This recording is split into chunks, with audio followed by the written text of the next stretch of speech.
ခြင်းတွေမြင်ဆုံးမှာတတိခွန်အောင်ခြေလမ်းငန်းကြီးညာထားလို့မြမပြိုနေသမျှပြန်တည်ဆောင်းမယ်ရိုက်နေသမျှပြန်တယ်မနိုင်ပါနဲ့ဘာတို့ရဲ့နာကအိမ်မများရဲ့ဆုံးမညီညွတ်တော်မြမတို့ရဲ့မိမိတွေစိတ်တို့ပင်စမယ်စိတ်ကလိုက်နာယူအဘတည်းချင်းရဲ့ဒီကဘာဘောတနေ့တော့ကောင်းမောကပြုံးနေနိုင်ဖို့တောင်းတကြီးလေးအိမ်ရဲ့ထားကြီးထွက်ခွာခိစားဆုံးကိုစေတနာမြင့်တာထားခိသွားခြင်းလဲစာနာဖေကူပါဘုံမြတ်တဲ့စိတ်ထား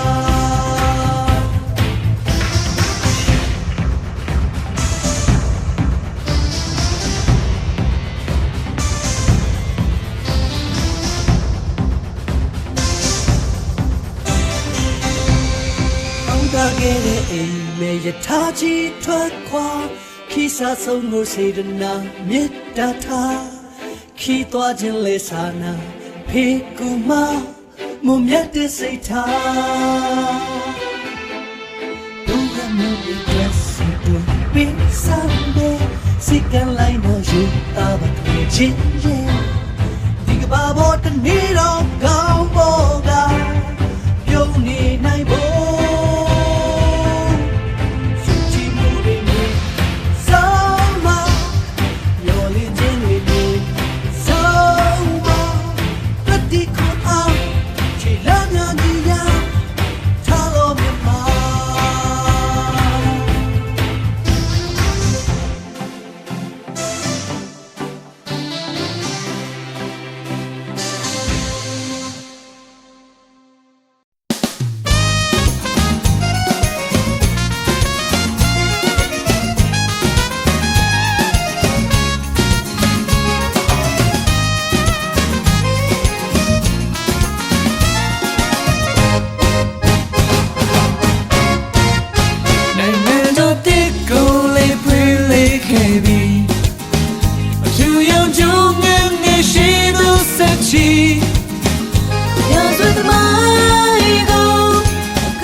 ရှင်ပါစေ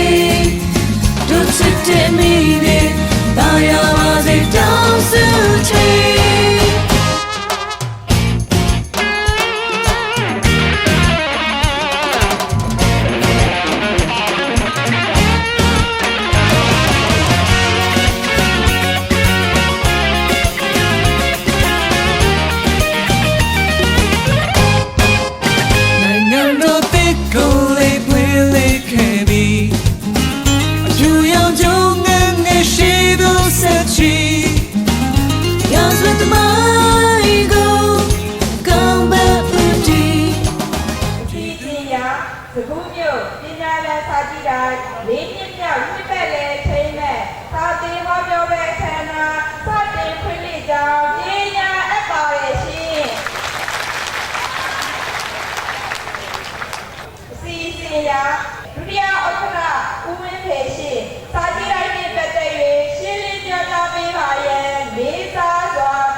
လေးစားပါတော့စကုမျိုးနယ်အတွင်းမှာရှိကြတဲ့နယ်သူနယ်သားစကုမျိုးဝါနေထိုင်ကြတဲ့မြို့သူမြို့သားများခင်ဗျာဒီချိန်ခါဟာ ကျွန်တော်တို့ပညာပန်စာကြည့်ရရဲ့လေးနှစ်ပြည့်အခမ်းအနားအထိမ်းနဲ့အထိမ်းအမှတ်အနေနဲ့မင်္ဂလာရှိတဲ့အချိန်အခါဖြစ်ပါတယ်ကျွန်တော်တို့ရဲ့ဒီစကူးမျိုးပညာပန်စာကြည့်တိုက်ကို2012ခုနှစ်မေလ9ရက်နေ့မှာစတင်ပြီးတော့ကျွန်တော်တို့ဖွင့်လှစ်ခဲ့ပါတယ်ကျွန်တော်တို့ဟာစာကြည့်တိုက်ဖွင့်လှစ်ဖို့အတွက်အချိန်ချင်းခါခါပဲစူးစမ်းအားထုတ်ခဲ့ကြပါတယ်ဒါပေမဲ့လည်းလူကြီးနဲ့လူငယ်နှစ်ဖက်နှစ်လမ်းပေါင်းစည်းမိသွားတဲ့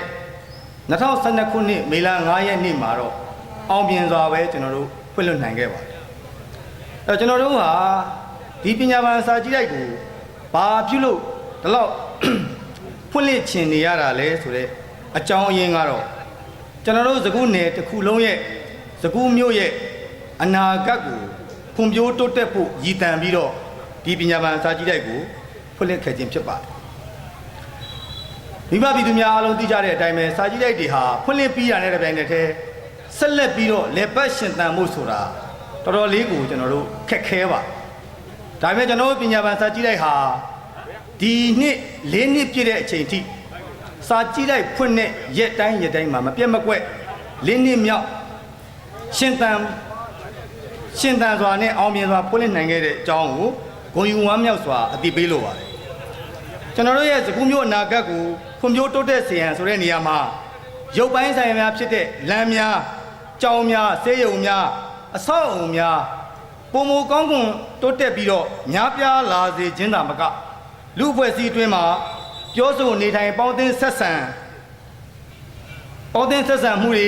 နေရထိုင်ရတဲ့အနေအထားတွေပါများစွာတာယာကောင်းမွန်၍နေချင်းတစ်ပွဲဖြစ်အောင်တရားမျှတ၍လွတ်လပ်သောနယ်မြေတစ်ခုဖြစ်အောင်ရည်ရွယ်ပြီးတော့ကျွန်တော်ဖွင့်လှစ်ခဲ့ခြင်းဖြစ်ပါတယ်။စကူးမျိုးရဲ့အနာဂတ်ဟာလူငယ်ကလေးလူငယ်များရဲ့လက်ထဲမှာရှိပါတယ်။ဒီအနာဂတ်ကိုပိုင်ဆိုးထားတဲ့ကလေးလူငယ်များရဲ့သိမှုတတ်မှုပြောမှုဆိုမှုနေမှုထိုင်မှုတွေကိုကောင်းရာညွှန်ရာကောင်းရာမွန်ရာကိုကျွန်တော်တို့ကလမ်းညွှန်မပေးနိုင်ရင်အနာဂတ်ဟာမလှပနိုင်ပါဘူး။အဲ့ဒီကလေးငယ်များရဲ့သိမှုတတ်မှုပြောမှုဆိုမှုနေမှုထိုင်မှုတွေကိုအခြေခံပညာသင်ကျောင်းများကလည်းဆောင်ရွက်ပေးနေလျက်ရှိပါတယ်။သို့တော့ကျွန်တော်တို့ပညာပန်စာကြည့်တဲ့အနေနဲ့ဒီကလေးတွေရဲ့အားလက်တဲ့အချိန်တွေမှာတအားအနေနဲ့ပံ့ပိုးပြီးတော့သူတို့ရဲ့ပြောဆိုနေထိုင်စိတ်သဘောထားတွေကိုကျွန်တော်ပြောင်းလဲလောင်ကောင်းတဲ့မွန်တဲ့ဘက်ကိုပြောင်းလဲလောင်ပါဝင်ဆောင်ရွက်နေခြင်းဖြစ်ပါတယ်။တပတ်မှာကျောင်းပိတ်ရများဖြစ်တဲ့စနေတနင်္ဂနွေနောက်ပြီးကျွန်တော်တို့အင်္ဂါကြာသပတေးနေ့တိုင်းမှာတပတ်ကို၄ရက်ကျွန်တော်စာကြည့်တဲ့ဖွင့်လှစ်ပေးခဲ့ပါတယ်။တရက်မှာစာအုပ်လာဖတ်သူပေါင်းကလေး25-30လောက်ရှိခဲ့ပါတယ်။နောက်တစ်ခါကျွန်တော်စာအုပ်ငှားဖတ်သူပေါင်းပြန့်ချင်းအပြင်50-60ခန့်ရှိခဲ့ပါတယ်။ကျွန်တော်တို့အနေနဲ့ကလေးများကိုစာကြည့်ကိုလာခြင်းလောင်ဆောင်ရွက်မဲ့လုပ်ငန်းတွေကနီလန်းတွေရှိပါတယ်။အဲ့ဒီနီလန်းတွေကတော့ကလေးကစားကွင်းတွေထားရှိပေးခြင်းစားစရာများမကြာခဏကျွေးမွေးပွေးခြင်းပညာပေးတဲ့ဗီဒီယိုတွေ TV တွေသူတို့ရဲ့ပျော်ရွှင်စရာဖျော်ဖြေရေးလုပ်ငန်းတွေကိုဆောင်ရွက်ပေးမယ်ဆိုလို့ရှိရင်ကလေးတွေဟာပုံမူပြီးတော့လာရောက်အားပေးကြမှာဖြစ်ပါတယ်။ဒါပေမဲ့ကျွန်တော်တို့ရဲ့ဗန္ဒာရေးအခြေအနေရလစဉ်အပတ်စဉ်စောင်းစာနယ်ဇင်းတွေဝယ်ယူဖြစ်တဲ့အနေအထားမှာပဲကျွန်တော်ရဲ့ဗန္ဒာရေးအခြေအနေကရှိနိုင်ပါတယ်။အဲ့လိုကျွန်တော်တို့ပုံမူဖွံ့ဖြိုးတိုးတက်လာအောင်ကလေးများပုံမူစိတ်ဝင်စားလာအောင်ပုံမူလာပြီးတော့နော်ဒီမှာစာရီဖတ်လာအောင်ဆွဲဆောင်နိုင်တဲ့နီလန်းတွေကိုကျွန်တော်တို့ဟာအခုလက်ရှိအခြေအနေမှာဆောင်ရွက်နိုင်ခြင်းမရှိသေးပါဘူး။ကျွန်တော်တို့ရဲ့လက်ရှိအနေအထားအပြင်ဒီစာနယ်ဇင်းစာအုပ်စာတမ်းတွေဖြည့်ဆည်းပြီးအစင်မပြတ်လေပတ်နေအောင်လာကျွန်တော်ဆောင်ရွက်နိုင်ပါသေးတယ်။ခုလောလောဆယ်ကျွန်တော်ရဲ့ညီမချေဟာကျွန်တော်ရဲ့စာကြည့်တဲ့ကလေးဟာဒီမိဘပြည်များမြင်တဲ့အတိုင်းပဲ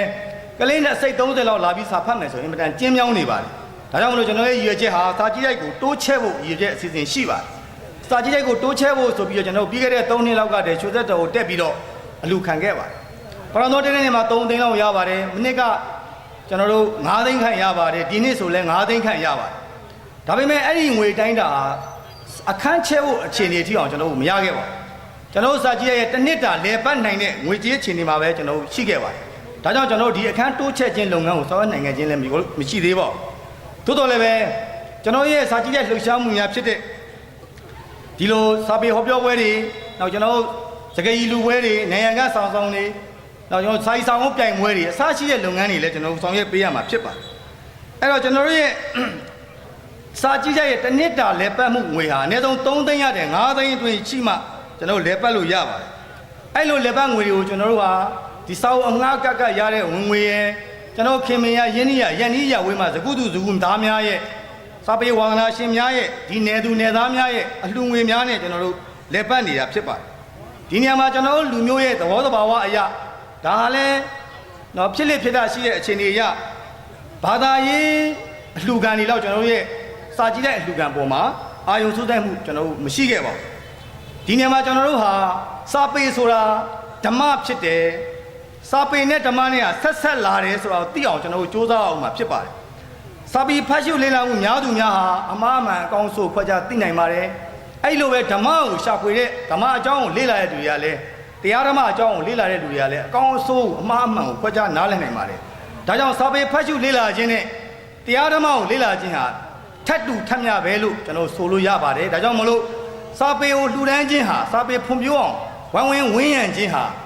ဓမ္မကိုလှူခြင်းတရားဓမ္မကိုလှူခြင်းဆိုတဲ့အမြတ်ဆုံးလူဒါနနဲ့တူပါတယ်ဆိုတဲ့အကြောင်းကိုဒီညမှာကျွန်တော်ထည့်သွင်းပြီးတော့မှနှိုးဆော်ပေးရင်းနဲ့မေတ္တာရက်ခံပါတယ်ခုကျွန်တော်တို့လင်းနှစ်ပြည့်ထင်မှတ်မှာစာပေဟောပြောပွဲလုပ်ဖို့လို့ကျွန်တော်တို့မှုဆောင်ပွဲရဆုံးဖြတ်ပြီးတော့မှစာကြည့်ရဲ့လှုပ်ရှားမှုတစ်ခုအနေနဲ့ဆောင်ရွက်ခဲ့တာဖြစ်ပါတယ်အဲ့လိုပဲကျွန်တော်လှုပ်ရှားမှုတွေလုပ်တော့လုပ်ချင်ပါတယ်တိုးတော်လည်းပဲကျွန်တော်တို့စာကြည့်တဲ့အမှုဆောင်အဖွဲ့ရဲ့ဝင်နေအားလေးနဲ့မြားဆိုလိုချိန်ဆပြီးကျွန်တော်ဆောင်ရွက်ရပါတယ်ဒါကြောင့်မလို့ကျွန်တော်ပညာပန်စာကြည့်တဲ့ရှင်သန်ဖွံ့ဖြိုးတိုးတက်ရေးအတွက်စကူးမျိုးနယ်တစ်ခုလုံးမှာရှိတဲ့လူကြီးလူငယ်မရွေးကြားမမရွေးလူမျိုးဘာသာမရွေးအသင်းအဖွဲ့မရွေးလူအားအကြံဉာဏ်အားငွေအားဖြင့်ဝိုင်းဝန်းပါဝင်ဆောင်ရွက်ပေးကြဖို့လေးစားစွာမျှော်လင့်စွာကျွန်တော်ဖိတ်ခေါ်အပ်ပါတယ်အဲ့တော့ကျွန်တော်အနေနဲ့ဒီနေရာမှာကျွန်တော်ဟာအစီကျိုးပါဗမာဆိုရုံးမှာရှိပါတယ်နော်ကံကျိုးကရှေ့ရမှာအစီကျိုးကရှင်းနေလို့မဖြစ်ပါဘူးနောက်မှကျွန်တော်စာပေပညာရှင်ကြီးတွေကဟောပြောမှဖြစ်ပါတယ်ဒါကြောင့်ကျွန်တော်ပညာပါစာကြည့်ရဲ့အခြေအနေကိုအကျဉ်းချုပ်ပြီးတော့မိဘပြည်သူများကိုတင်ပြအခြင်းဖြစ်ပါတယ်ညီကုန်းကျုံအနေနဲ့ကျွန်တော်အနေငယ်ပြောလိုပါတယ်ညီကုန်းကျုံအနေနဲ့ကကျွန်တော်ပြောမဲ့စကားကလည်းဟောစာရေးဆရာကြီးဆရာမြတ်တန်းတင့်ရဲ့စကားကိုကျွန်တော်ပြန်ပြီးတော့ကိုးကားမှာဖြစ်ပါတယ်အဲ့တော့ဆရာမြတ်တန်းတင့်ကလည်းဒီအင်္ဂလိပ်စာရေးဆရာဂျွန်ရတ်ကင်ရဲ့စကားကိုသူပြန်ပြီးတော့ကိုးကားထားတာအဲ့အင်္ဂလိပ်စာရေးဆရာကြီးဂျွန်ရတ်ကင်ဆိုတာ19ရာစုနှစ်လောက်ကပေါ်ထွန်းခဲ့တဲ့စာရေးဆရာကြီးဖြစ်ပါတယ်အဲ့ဒီအချိန်19ရာစုနှစ်အချိန်ဆိုတာကျွန်တော်မိဘပြည်သူများအနေနဲ့ရှင်းအောင်ပြောရမယ်အင်္ဂလိပ်မြန်မာဒုတိယစစ်ပွဲအချိန်1852ခုနှစ်လောက်ကအင်္ဂလိပ်မြန်မာဒုတိယစစ်ပွဲဖြစ်ခဲ့ပါတယ်အဲ့ဒီအချိန်တုန်းကအဲ့ဂျွန်ရတ်ကင်ဆိုတဲ့စာရေးဆရာကြီးကသူတို့ရဲ့အင်္ဂလိပ်လူမျိုးတွေကိုပြောခဲ့တဲ့စကားဖြစ်ပါတယ်အဲ့ဒီစကားလေးကိုဆရာမြတ်တန်းတင်ကကျွန်တော်ဖြူမိတ်ဆွေများစာကြည့်အတင်းကျွန်တော်စုပေးပွဲမှာ1994ခုနှစ်တုန်းကကိုကားပြီးပြောခဲ့တာဖြစ်ပါတယ်အဲ့ဒီစာကားဟာအမှားယွင်းဖြစ်မှာဆိုတဲ့ကျွန်တော်စာကားကိုဖတ်ပြပါတယ်ဂျွန်ရတ်ကင်ကသူ့အင်္ဂလိပ်လူမျိုးတွေကိုပြောခဲ့တဲ့စကားပါဂျွန်ရတ်ကင်ကဘယ်လိုပြောခဲ့လဲဆိုတော့ကြီးမြတ်တဲ့လူမျိုးတစ်မျိုးဟာဒီစစ်ပွဲမှာဘယ်ဘက်ကမှန်တယ်လဲဘယ်ဘက်ကမှားတယ်လဲဆိုတာကိုမကြည့်ပဲဒီစစ်ပွဲပြီးရင်ငါတို့ကုံအယောင်းဝယ်ဘယ်လိုနေမလဲငါတို့အမျက်တွေဘလောက်ရမလဲဆိုတာကိုပဲတွေးပြီးစစ်မြေပြင်မှာလူငယ်တွေနှစ်တင်တဲ့အမျက်တင်နေကြတာကိုလက်ပိုက်ကြည့်မနေဘူးကြီးမြတ်တဲ့လူမျိုးတစ်မျိုးဟာတစ်ကြားသီး6လုံးလောက်ခုံးမိတာနဲ့ကလေးတွေကိုထောင်ထဲမပို့ဘူးကြီးမြတ်တဲ့လူမျိုးတစ်မျိုးဟာဆင်းရဲသားတွေရဲ့စုငွေနဲ့ဆင်းရဲသားတွေရဲ့စုငွေနဲ့ချမ်းသာနေတဲ့ဗန်တထေးကြီးတွေခိုးဝှက်နေတာကိုဒီတိုင်းလည်းပဲကြည့်မနေဘူးကြီးမြတ်တဲ့လူမျိုးတစ်မျိုးဟာပိုက်ဆံပေးမလားအသက်ပေးမလားဆိုတဲ့လမ်းတပြားဒိတ်တဲ့ပို့ပြီးပိုက်ဆံရောအသက်ရောနှစ်ခုစလုံးတောင်းနေတဲ့ဓမြအကြီးစားတွေဓမြတိုက်နေတာကိုဒီတိုင်းလက်ပိုက်ကြည့်မနေဘူးကျွန်တော်တို့တွေဟာဘာဖြစ်လို့လူတွေကိုစာဖတ်ဖို့ပြောနေရတာလဲယခုအချိန်မှာကျွန်တော်တို့လူမျိုးဟာစာမဖတ်နိုင်ပဲဖြစ်နေတယ်ဒီလိုစိတ်သက်ပြက်ပြားနေတဲ့လူမျိုးတစ်မျိုးဟာစာမဖတ်ချင်ပဲဖြစ်နေတယ်ဘယ်လောက်ကြီးကျယ်တဲ့စာရေးဆရာကရေးခဲ့တဲ့စာပဲဖြစ်စ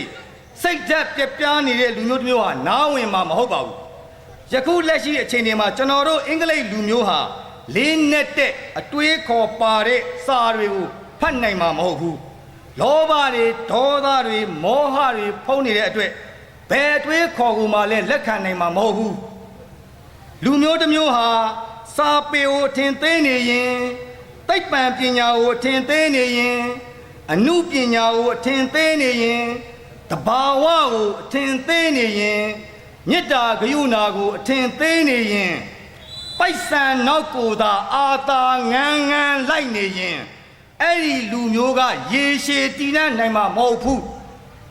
ဆရာကြီးဆရာဂျွန်ရက်စကင်းရဲ့စကားကိုဆရာများတင်းတင်းပြောခဲ့တာပါအားလုံးကိုကျေးဇူးတင်ပါတယ်လူထဲမှာဥစွာစာရေးဆရာညီမင်းပြိုဤကိုရေးအကျဉ်းကိုခန္ဓာမူရောဆိုင်ဒီမောမှပြောကြားပေးပါရဲ့လေးစားစွာပန်ကြားရပါရဲ့ရှင်စာရေးဆရာညီမင်းမျိုးလိုအဖဥယျာဏအမိဒေါ်ခင်သားရီတို့က1394ခုနှစ်တွင်မန္တလေးမြို့နန်းရှိရ၌ပါနေခဲ့ပါရဲ့ရှင်ဝင်းမြူရင်းနှင့်တိတရေးဆိုင်ရာစေတက္ကသိုလ်မှဆရာဝန်ဘွဲ့ကို2000ခုနှစ်တွင်ရရှိခဲ့ပါရဲ့ဒေါက်တာနီကောက်ဇီဝဗေဒအမည်ဖြင့်နဝမတန်းနှင့်တက္ကသိုလ်ဝန်ထမ်းများကိုဇီဝဗေဒသင်ကြားပြသလျက်ရှိပါရဲ့ရှင်ဆရာကြီးကလေးမှာဒေါက်တာတင်တင်နှင့်ခရမ်းပြဖြစ်ပြီးသားမြောက်တို့နှင့်အတူရန်ကုန်မြို့တွင်နေထိုင်ရရှိပါရဲ့ရှင်ဆရာရဲ့စာပေသက်တမ်းများမှာ1988ဇွန်လမဟီဒီမဂ္ဂဇင်းပါဝိပုစာမှုဖြင့်စာပေနယ်ပယ်သို့စတင်ရောက်ရှိခဲ့ပါရဲ့ရှင်ယခုချိန်ထိအခြားသောကဗျာဆရာစာရေးဆရာများနှင့်ကဗျာဝိပုစောင်းပါအစီအတွဲစာအုပ်20ကျော်ထုတ်ဝေခဲ့ပြီးဖြစ်ပါရဲ့ရှင်။ဒါကြတဲ့2010မဂ္ဂဇင်းကဗျာစုကြည်မှုစုစရတိ1988 2013ကဗျာစုကြည်မှုဂမ်ဘီယာဗမုံနဲ့ဝေသာလီမုံချို2006-2013မဂ္ဂဇင်းဝိပုတို့စုကြည်မှုလက်နဲ့ကန်ပြီးအရသာခံတဲ့သူတွေကဘာပေါ်မှာလက်နိုင်ကြများနေပါစီကြပြခံစားမှုစာချုပ်များအမှုပညာတန်းများပေါ်ပြောခဲ့စုစည်းမှုစာအုပ်များထွက်ရှိခဲ့ပြီးဖြစ်ပါလေရှင်ဆရာရရှိခဲ့တဲ့စာပေရှင်များကတော့ဂျိုဂျိုဝိထုတို့ကိုင်းလို့ရေးတဲ့ကြပြဘက်ကတဲ့ကြပြအဲတော့တော့မှာကြပြတိုင်းပြည်ရှင်ပြုချိန်စောင်းပါလို့မှာပရိသတ်အချက်စာပေရှင်များချင်းမြင့်ခံခဲ့ရပြီးအနက်ရောင်ဝိဆုံစုံဝိထုတို့မှာဂျပန်ဘာသာတို့တန်းဆိုခြင်းခံခဲ့ရပါတယ်ရှင်ယခုဆရာညီမတို့ဟောပြောပြီးကောင်းစဉ်ကတော့အလိုရှိတဲ့လူငယ်ပဲဖြစ်ပါလေရှင်ဆရာညီမတို့ရှင်ဆရာအစီအစဉ်ကြရောက်ပါတဲ့ဖြင့်ဟောပြောပြီးပါရန်လေးစားစွာပန်ကြားအပ်ပါလေရှင်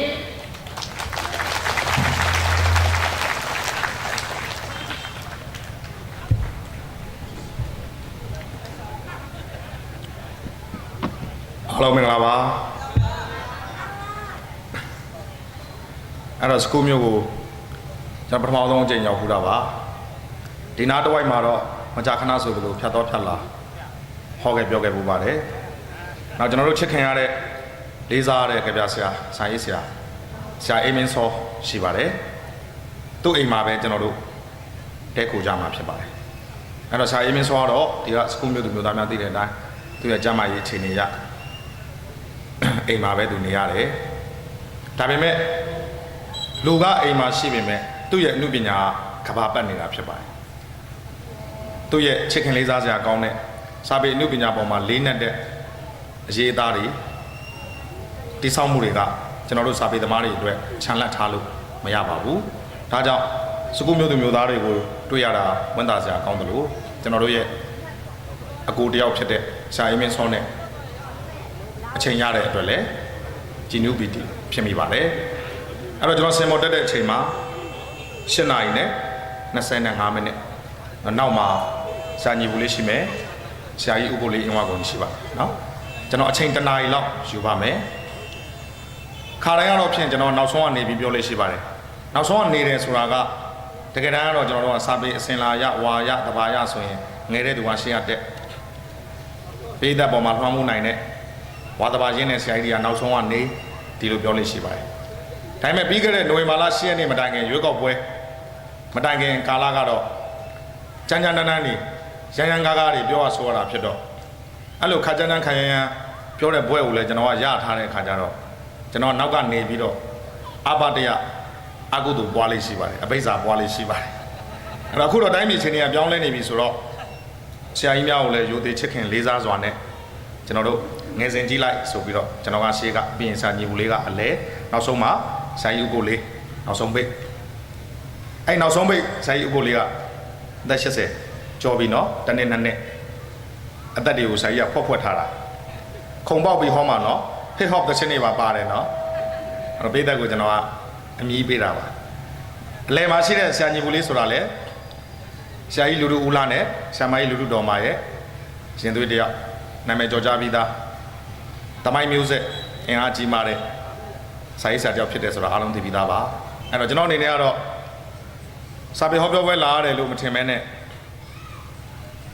စာပေစီးကြောင်းတစ်ခုဂုဏ်သိက္ခာရှိတဲ့ပွဲတစ်ပွဲကိုကျင်းပရတယ်လို့ခံစားရပါတယ်ဒါကြောင့်ပထမဦးဆုံးကျွန်တော်တို့တန်ဖိုးထားတဲ့ဆရာအေးမင်းစောရဲ့ကြပြလေးတစ်ပုဒ်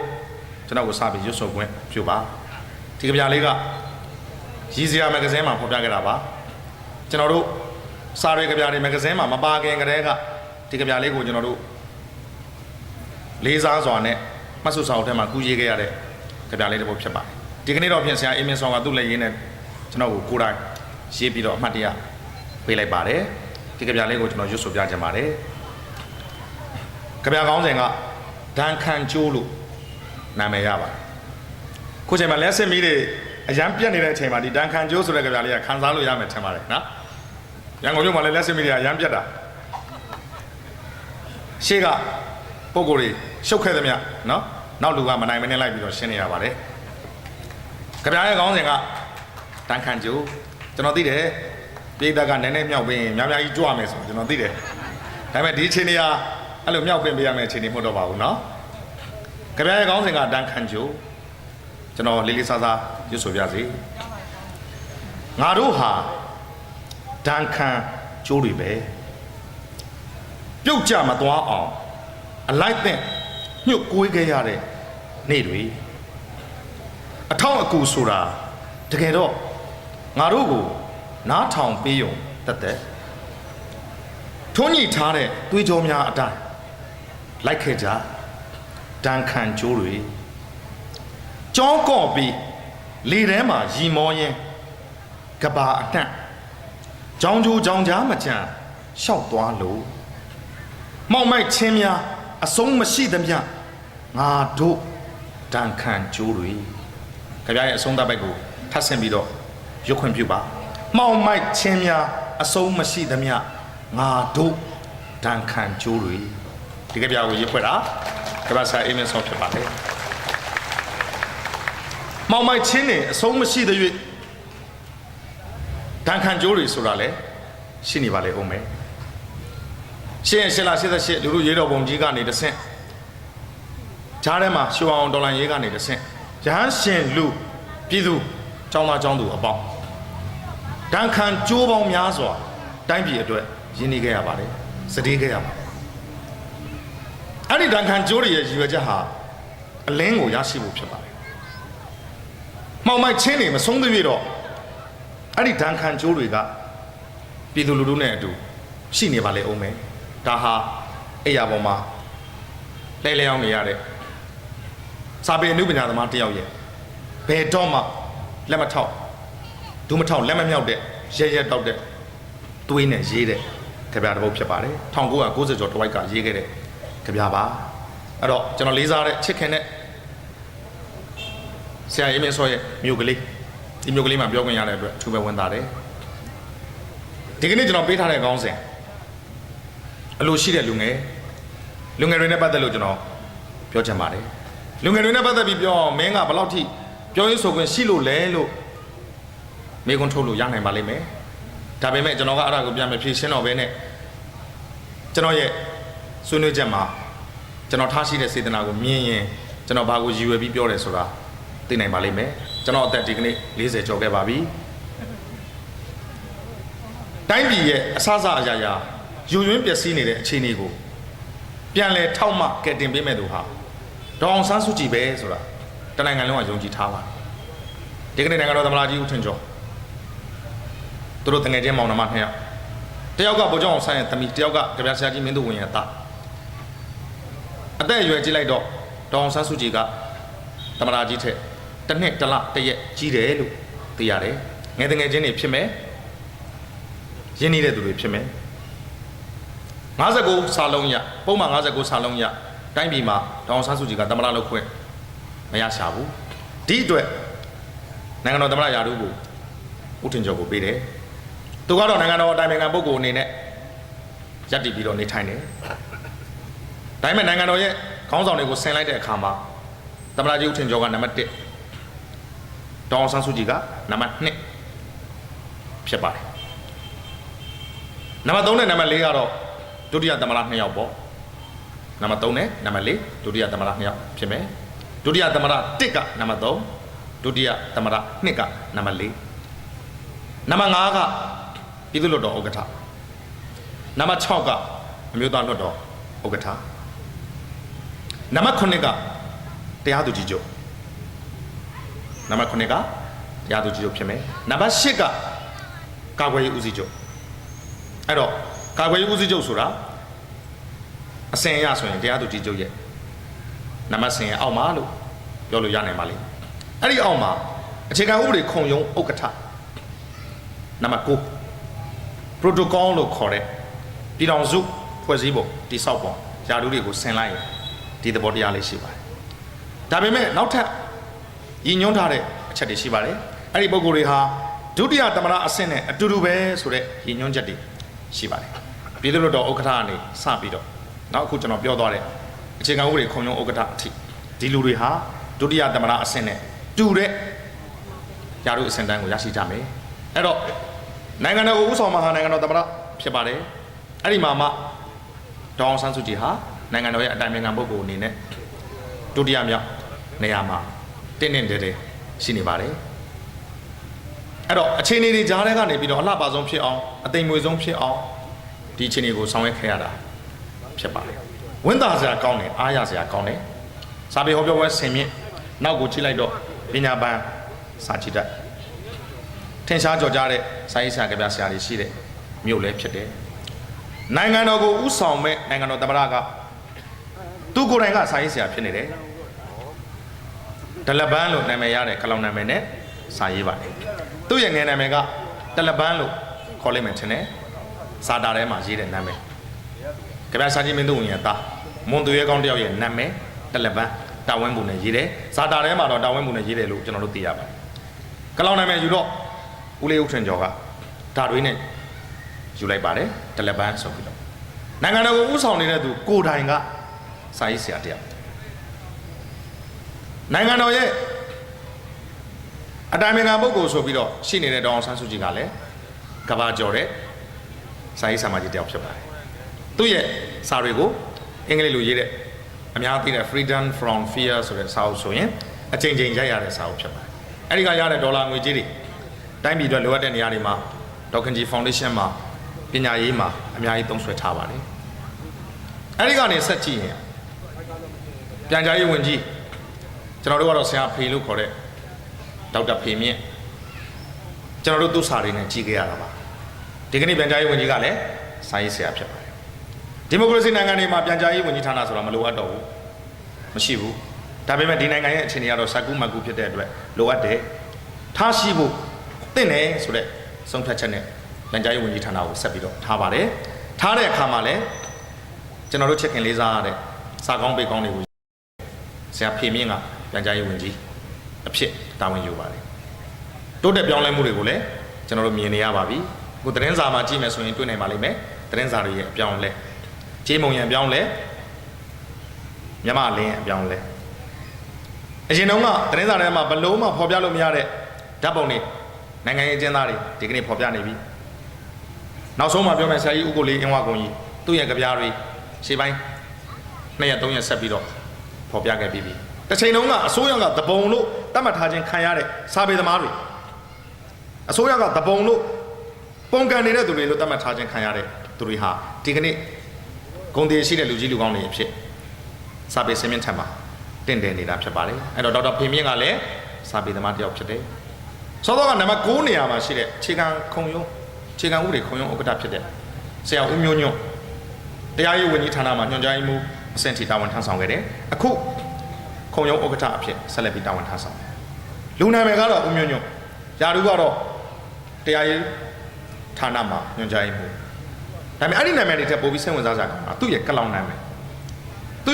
ကမြတ်သင်းလို့ခေါ်ပါတယ်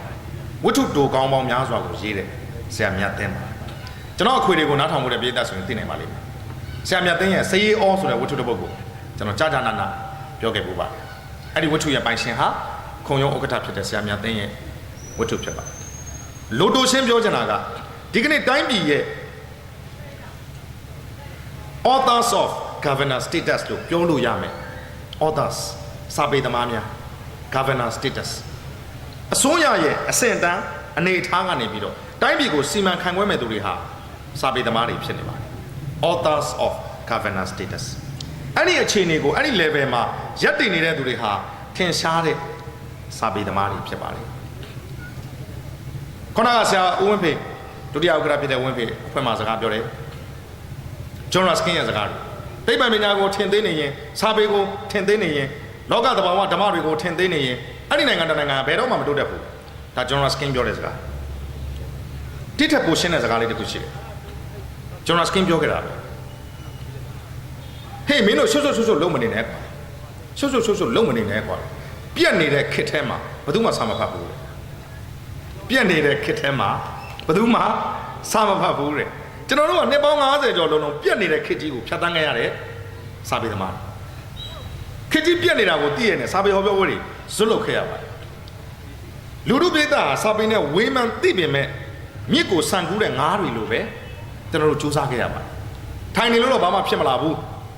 ထသွားမှခီးရောက်မယ်ဆိုတဲ့စိတ်မျိုးနဲ့ကျွန်တော်တို့လုပ်ခဲ့ရပါတယ်ဒါပေမဲ့ဂျွန်ရာစကင်ရဲ့စကားကရှင်းတယ်ပြက်နေတဲ့ခစ်ထဲမှာဘယ်သူမှစာမဖတ်ဘူးတကယ်တော့ကျွန်တော်တို့ကမှပြက်နေတဲ့ခစ်ကိုကောင်းအောင်အရင်ပြင်ရမှာဖြစ်ပါတယ်အဲ့ဒီခစ်ကြီးကောင်းလာပြီဆိုရင်စာဖတ်တဲ့သူတွေကစာမဖတ်တဲ့သူတွေထက်တာလွန်တယ်ဆိုတဲ့အချက်ကိုလူတို့ပြည်သက်ကသိလာတာနဲ့အမျှစာဖတ်ပါလို့တိုက်တွန်းစရာမလိုအောင်ပြောင်းလဲလာမှာဖြစ်ပါတယ်ဒီအခြေအနေရဲ့အစသည်ဒီကနေ့အစိုးရအဖွဲ့ရဲ့ပြောင်းလဲပဲဖြစ်ပါတယ်ဒါကြောင့်စကုမြို့မှာရှိတဲ့လူငယ်လူရွယ်တွေကိုကျွန်တော်ကပန်ကြားလိုတာကဒီကနေ့ခေတ်ဟာအသိဉာဏ်ပညာနည်းတဲ့သူတွေတိုင်းပြည်ကိုဥဆောင်တဲ့ခေတ်မဟုတ်တော့ပါဘူးစာပေအသိပညာနဲ့ရင့်ကျက်မှုနဲ့ရတာကိုကောင်းကောင်းခံစားနားလည်နိုင်တဲ့သူတွေဥဆောင်တဲ့ခေတ်ကိုရောက်နေပါပြီဒါကြောင့်လူငယ်တွေဘက်ကအသင့်ပြင်ထားစေချင်ပါတယ်အုံနောက်ကိုဖွင့်ထားစေချင်ပါတယ်နှလုံးသားတကားတွေကိုလှစ်ဟထားစေချင်ပါတယ်တိုင်းပြည်ရဲ့အနာဂတ်အတွက်ငါတို့ပါဝင်ရလိမ့်မယ်အဲ့ဒါလိုပါဝင်ဖို့အတွက်ငါတို့ဟာရင့်ကျက်တဲ့လူငယ်တွေဖြစ်ရလိမ့်မယ်ရင့်ကျက်တဲ့လူငယ်တွေဖြစ်ဖို့အတွက်နီလန်တလန်းပဲရှိတယ်အဲ့ဒါကတော့စာဖတ်ခြင်းပဲဖြစ်ပါတယ်ဒီကနေ့ကျွန်တော်အဲ့ဒီအကြောင်းအရာကိုပြောဆိုဆွေးနွေးကြတာဖြစ်ပါတယ်အလိုရှိတဲ့လူငယ်တစ်ချိန်တုန်းကလူငယ်တွေကိုအလိုရှိခဲ့တယ်ဘယ်ကအလိုရှိခဲ့တာလဲဆိုတော့အင်းစိန်ထောင်ကအလိုရှိခဲ့တာဖြစ်ပါတယ်ဒီကနေ့တိုင်းပြည်ကလူငယ်တွေကိုအလိုရှိနေပြီဒီကနေ့လူငယ်တွေကိုအလိုရှိတာကတော့အင်းစိန်ထောင်မဟုတ်တော့တိုင်းပြည်ကအလိုရှိတာဒါကိုလူငယ်တွေကသဘောပေါက်ဖို့လိုပါလိမ့်မယ်ဘိုးကျော်အောင်ဆန်းနှစ်ရာပြည့်ကျင်းပကြတယ်နှစ်တရာပြည့်2015နှစ်တရာပြည့်2016တရာတစ်နှစ်ပြည့်ပွဲတွေကိုကျွန်တော်တို့ကသွားရတယ်လူငယ်လေးတွေလာကြိုတယ်ကျွန်တော်ထုတ်ကလေးကိုနှမ်းဆွဲတယ်ညနေ9 နာရီလောက်ကွန်းလေးတွေဝါထားတယ်ပေါ့နှုတ်ဆက်တယ်မင်္ဂလာပါဆရာမင်္ဂလာပါဆရာလို့သူပါဇက်ကကျွန်တော်မျက်နှာနဲ့ကပ်ပြီးပြောလိုက်တဲ့အချိန်မှာအနံလေးတနန်းကကျွန်တော်နှာခေါင်းဝါကိုဝဲလာတယ်အဲ့ဒီအနံကကိုယ်နဲ့ရင်းနေတယ်သိမစိမ့်ဘူးအရက်နဲ့ဟက်ကောင်တွေမင်းတို့စောစောစီးစီးကွာတောက်ထားကြပြီလားလို့ပြောတော့လူငယ်လေးကပြုံးဖြည်းဖြည်းနဲ့ပျော်လို့ပါဆရာရဲ့ပျော်လို့ပါဆရာရဲ့ဘိုးကျုံနေရပြီဆိုတာလဲတသက်မှာတစ်ခါပဲကြုံတာဆရာရဲ့ပျော်လို့ပါဆရာလာမယ်လို့ပြောတဲ့အတွက်လဲပျော်လို့ပါဆရာဆရာကလည်းကျွန်တော်တို့ဆိုရင်စူဖို့ကြီးပဲစဉ်းစားနေတာပဲတဲ့ကျွန်တော်တို့ဘိုးကျုံကိုဘယ်လောက်ချစ်တယ်လဲဆိုရင်အရက်တောက်တာတော့မှပဲပြုံးတဲ့နံပြားနဲ့ပဲမြည်တာပါဆရာရဲ့ဟာဘိုးကျုံကိုချစ်လွန်းလို့ပဲပြုံးတဲ့နံပြားနဲ့ပဲမြည်တယ်ဆိုတဲ့လူငယ်တွေကိုနှစ်ဖူးတွေတူတွေတွေ့တဲ့အချိန်မှာကျွန်တော်နည်းနည်းမျက်ခုံးထုတ်သွားပါမဆူရက်ပါအပြစ်မတင်ရက်ပါကျွန်တော်ဟာကိုရန်10 တန်းကျောင်းသားတွေကိုဇီဝဗေဒဘာသာရသင်ကြားရင်းနဲ့အသက်မွေးတဲ့ကျူရှင်ဆရာတယောက်ဖြစ်ပါတယ်ဒီကလေးတွေနဲ့20 ကျော်နေခဲ့တဲ့အတွေ့အကြုံရှိတဲ့အတွက်လူငယ်တွေကိုကျွန်တော်အပြစ်မတင်ရက်ပါဘူးမှောင်မိုက်နေတဲ့ကာလာကြီးတစ်ခုလုံးကိုသူတို့ဖြတ်တန်းခဲ့ရတယ်တော်ခွင့်မရှိတဲ့ပတ်ဝန်းကျင်ကိုသူတို့ဖြတ်တန်းခဲ့ရတယ်စနစ်တကျဖြတ်စည်းခြင်းခံရတဲ့လောကထဲမှာသူတို့ရှင်သန်ခဲ့ရတယ်ပဲပြုံးတဲ့နံပြားလောက်ပဲသိတာသူတို့အပြစ်မဟုတ်ဘူး လူငယ်တွေကိုအဲ့ဒါလိုဖြစ်အောင်လုပ်တဲ့လူကြီးတွေရဲ့အပြစ်ကျွန်တော်ကဒီလိုမြင်တယ်အဲ့တော့ကျွန်တော်အပြစ်မတင်ရဘူးဒါပေမဲ့ဒီလူငယ်လေးတွေဟာပဲပြုံးတဲ့နာမည်များကိုကြော်တဲ့အသိအမြင်မျိုးတော့ရမှာကောင်းလိမ့်မယ်ဆိုတဲ့စိတ်ပေါ်ပါတယ်ဘိုးချုပ်ကိုချစ်လွန်းလို့အရက်တောက်တာတောင်မှပဲပြုံးတဲ့နာမည်များနဲ့ပဲမြည်တယ်လူဆိုတာကိုယ့်ဘဝနဲ့အလံဝေးတယ်လို့ထင်ရင်ကိုနဲ့တိတ်ပြီးဝေးကွာလွန်းတယ်လို့ထင်ရင်အိမ်မက်မက်လေးမရှိပါဘူးပြန်ပြောပြစီလူဟာကိုယ့်ဘဝနဲ့အလံဝေးတယ်လို့ထင်ရင်စိတ်ကူးရင်လည်းမရှိပါဘူးဘယ်တောင်စားတယောက်ကမှနိုင်ငံတော်သမ္မတတယောက်ကိုမနာလိုဝင်တို့ဖြစ်လိမ့်မရှိပါဘူးဘဝချင်းကကွာလွန်းတာဒါပေမဲ့အဲ့ဒီတောင်စားကတောင်စားချင်းကြတော့ခွက်ဆောင်ခုတ်လို့ရှိပါတယ်ဒီဘက်လန်ထိပ်မှာတောင်းတဲ့ကောင်က9000ရတယ်ဒီဘက်လန်ထိပ်မှာတောင်းတဲ့ကောင်က9000ရတယ်ဆိုရင်9000ရတဲ့ကောင်အိတ်မပြောတော့ဘူးလူဟာကိုယ့်ဘဝနဲ့အလံဝေးတယ်လို့ထင်ရင်အိမ်မက်မက်လေးမရှိဘူးစိတ်ကူးရင်လေးမရှိဘူးဒီကနေ့လူငယ်တွေဘိုးချုပ်နဲ့ပတ်သက်လို့ဘယ်လိုခံစားကြလဲဘိုးချုပ်အောင်စားဆိုတာနတ်စင်မော်တင်ထားရမယ်နတ်မင်းတမင်းလို့38မင်းထဲမှာထပ်ပေါင်းရမယ်နတ်မင်းတမင်းလို့မိုးဘော်ကကြာလာတဲ့သူရဲကောင်းတယောက်လို့ဒန်နာရီတဲကအာဇာနီတယောက်လို့သူတို့နဲ့တိတ်ကိုဝေးကွာတဲ့အခြေအနေမျိုးဖြစ်နေတာခရစ်စနစ်ကလည်းသူတို့နဲ့ဝေးကွာအောင်ဆောင်ရွက်ခဲ့ပါတယ်ပြီးခဲ့တဲ့ဆေးအာနာရှင်ကာလတစ်လျှောက်လုံးကျွန်တော်မိတ်ဆွေများသိပါလိမ့်မယ်ဘိုးကျောင်းဆန်တပ်ပုံလေးကိုကန်လိုက်တဲ့အတွက်ချိတ်လိုက်တဲ့အတွက်ဆန္ဒဖော်ထုတ်လိုက်တဲ့အတွက်10နှစ်ဒေါအောင်ဆန်းစုကြည်ရင်တို့လေးထိုးလိုက်တဲ့အတွက်9နှစ်ဖျားမှာနေကျေကျုပ်ကြခံနေရတဲ့ဒေါအောင်ဆန်းစုကြည်အတွက်ဆိုပြီးရည်စူးပြီးငွေ300လူတဲ့အဖွားကြီးတယောက်13နှစ်ကြာသွားတယ်ခေါ်ဘကလူကြီးရဲ့ကောင်းမှုကြောင့်နေကျေကျုပ်ကြခံနေရတဲ့ဒေါအောင်ဆန်းစုကြည်အတွက်လာရောက်လူတန်းသူကတော့အော်ဟစ်ပြီးတော့လူတန်းလိုက်13နှစ်ကြာတယ်ကျောင်းဆရာတယောက်ဘိုးကျောင်းဆိုင်ရဲ့မွေးနေ့မှာကြပြလင်္ကာဆက်ဆိုပြိုင်ပွဲကျင်းပပညာရေးမှုကတည်တော့မူလာတန်းကျောင်းဘွားကနေယာရုလျှော့ပြီးတော့ကြီးလက်တော့ရလေးတယောက်ကိုပို့လိုက်တယ်ကျောင်းဆရာဘွားကမဆွန့်လွတ်နိုင်တဲ့အတွက်အဲ့ဒီပညာရေးလုပ်သားကြီးဖြစ်တဲ့ကျောင်းဆရာကြီးဟာအလုပ်ကနေမထွက်ဖက်နဲ့ဆက်လက်ပြီးတာဝန်ထမ်းဆောင်တယ်အဲ့ဒီလူကတခြားလူမဟုတ်ဘူးကျွန်တော်တို့ရဲ့မိတ်ဆွေဝတ္ထုတို့တွေကိုအင်မတန်နှစ်ချိုက်အောင်ရေးဖွင့်နိုင်တဲ့ဝတ္ထုတို့ဆရာတာလွန်ကျော်ပခုတ်ကူမှာရှိပါတယ်ဘိုးကျောင်းဆိုင်ရဲ့မွေးနေ့မှာကြပြလင်္ကာဆက်ဆိုပြိုင်ပွဲကျင်းပပေးမိတဲ့အတွက်ပြစ်ဒဏ်ခံရတယ်အဲ့တော့ဘိုးကျောင်းဆိုင်နဲ့ပတ်သက်ရင်ဒီလိုအမောင်တိုက်အမိုက်တိုက်ဖြစ်အောင်ဆောင်းခဲ့ကြတယ်အံ့ဩစရာတော့ကောင်းတယ်ကလုံဦးစောကတစ်ကြိမ်လောက်ကြံတယ်ကလုံဦးစောဦးဆောင်တဲ့အပေါင်းပါတစ်ကြိမ်လောက်ကြံတယ်နောက်ထပ်ဆေးအာနာရှင်အဆက်ဆက်အချိန်ပေါင်းများစွာထပ်မှန်ပြီးတော့လောက်ကြံခဲ့တယ်ဘိုးကျောင်းဆိုင်အံ့ဩစရာကောင်းတာပါလေလောက်ကြံခံရတဲ့ဘိုးကျောင်းဆိုင်ဒီကနေ့ထိမသေးဘူးလူသေးပေမဲ့နာမည်ကုန်တဲ့မသေးဘူးတမိုင်းမသေးဘူးလောက်ကြံတဲ့သူတွေသာလူမသေးခင်ကတည်းကတမိုင်းသေးတဲ့လူတွေအဖြစ်ရှက်ရွံ့စွာဖြတ်တန်းနေကြရှာလောကရဲ့သဘောဓမ္မရဲ့သဘောကိုမသိတဲ့သူတွေအဲ့တော့ကျွန်တော်ကလူငယ်တွေကိုပြောချင်လာတယ်လူဆိုတာကိုယ်နဲ့အလန်းဝင်းရင်အိမ်မက်မက်လေးမရှိဘူးဘိုးကျောင်းအောင်ဆန်းဟာကျွန်တော်တို့နဲ့အလှမ်းမဝေးဘူးဆိုတာကိုကျွန်တော်ကပြောချင်တယ်ကျွန်တော်ရှေ့မှာပြောခဲ့တဲ့စာရေးစာတွေရှိတယ်ဘိုးကျောင်းအောင်ဆန်းနဲ့ပတ်သက်လို့အများကြီးပြောခဲ့ကြတယ်တချို့ဆိုပြည်သက်ကပြည်သက်စစ်တော်မဟုတ်ဘူးပေါ့လေစာရေးစာတွေကိုမကြည်လင်တဲ့မျက်လုံးမျိုးနဲ့ကြည်တတ်တဲ့ပုံကောင်များပေါ့ဘိုးကျောင်းအောင်ဆန်းနဲ့လှုပ်ရှားနေတာခုထိမပြီးသေးဘူးလားတဲ့ဒါမျိုးတွေပြောကြတယ်ဒီကနေ့ကျွန်တော်ဘိုးကျောင်းအောင်ဆန်းကြောင့်ကိုပြောမှာဖြစ်ပါတယ်သို့တော့တခြားသောရှုထောင့်များနဲ့မတူတဲ့အမြင်လေးတစ်ခုနဲ့ပြောစရာရှိလာလို့ပြောရေးဆိုတတ်ရှိတယ်လို့ယူဆလို့ကျွန်တော်ပြောလို့ခြင်းဖြစ်ပါတယ်သူသဖြင့်လူငယ်တွေကိုယူရပြီးပြောချင်တာပါအဲ့ဒီဘိုးကျောင်းအောင်ဆန်းဟာပကုံးနှစ်ဖက်ကြားခေါင်းပေါက်ခဲ့တဲ့လူစစ်တယောက်ဖြစ်တယ်ဆိုတာကိုကျွန်တော်ပြောချင်တယ်အဲ့ဒီလိုယုံကြည်မှလူငယ်တွေကဘိုးချုပ်နဲ့သူတို့ဟာမဝေးကွာတဲ့အနေအထားကိုပြန်လည်ရောက်ရှိလိမ့်မယ်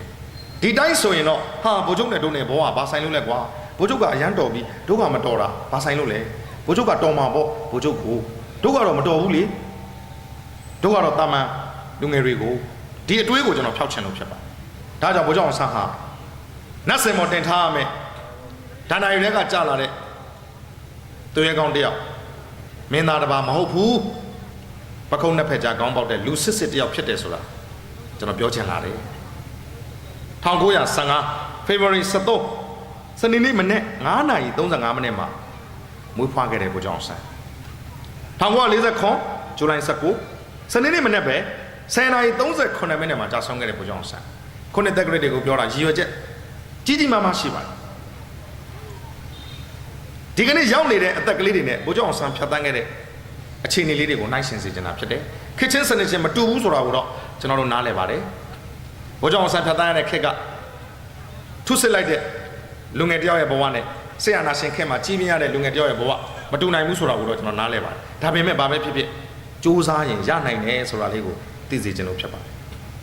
အဲ့တော့1915မှာမွေးပြီးတော့1949မှာကြာဆုံးတဲ့ဗိုလ်ချုပ်အောင်ဆန်းရဲ့အသက်ကိုအတိအကျတွက်လိုက်ရင်32နှစ်5လ6ရက်9နာရီနဲ့2မိနစ်ဆိုတဲ့သက်တမ်းကိုရရှိပါတယ်33နှစ်ဆိုတဲ့အရွယ်ကိုရောက်မသွားဘူးကျွန်တော်ဒီနေ့ပြောနေတဲ့စကားတွေကလူငယ်တွေကိုတွန်းအားဖြစ်စေချင်တာ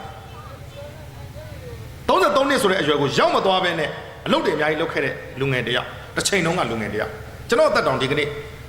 40ကျော်သွားပြီကျွန်တော်အသက်နဲ့တွက်ရင်ကျွန်တော်အခုဗိုလ်ချုပ်ကြာဆုံးတဲ့အချိန်နဲ့ဆိုကျွန်တော်10နှစ်လောက်ပို့သွားပြီအဲ့ဒီအသက်အရွယ်နဲ့ရှိခဲ့တဲ့ဗိုလ်ချုပ်အောင်ဆန်းဟုတ်ပြီအများသိတဲ့အကြောင်းအရာလေးကစအောင်1941လောက်1941ဆုံးခင်6နှစ်လောက်တနင်္ဂနွေလုံးလက်ပတ်ပြီးတော့တရားတွေဟောတယ်လှုပ်ဖို့ကင်ဘက်တွေကချစ်ခင်ကြဗိုလ်ချုပ်ပင်မနေတာကိုသိနားစေခြင်း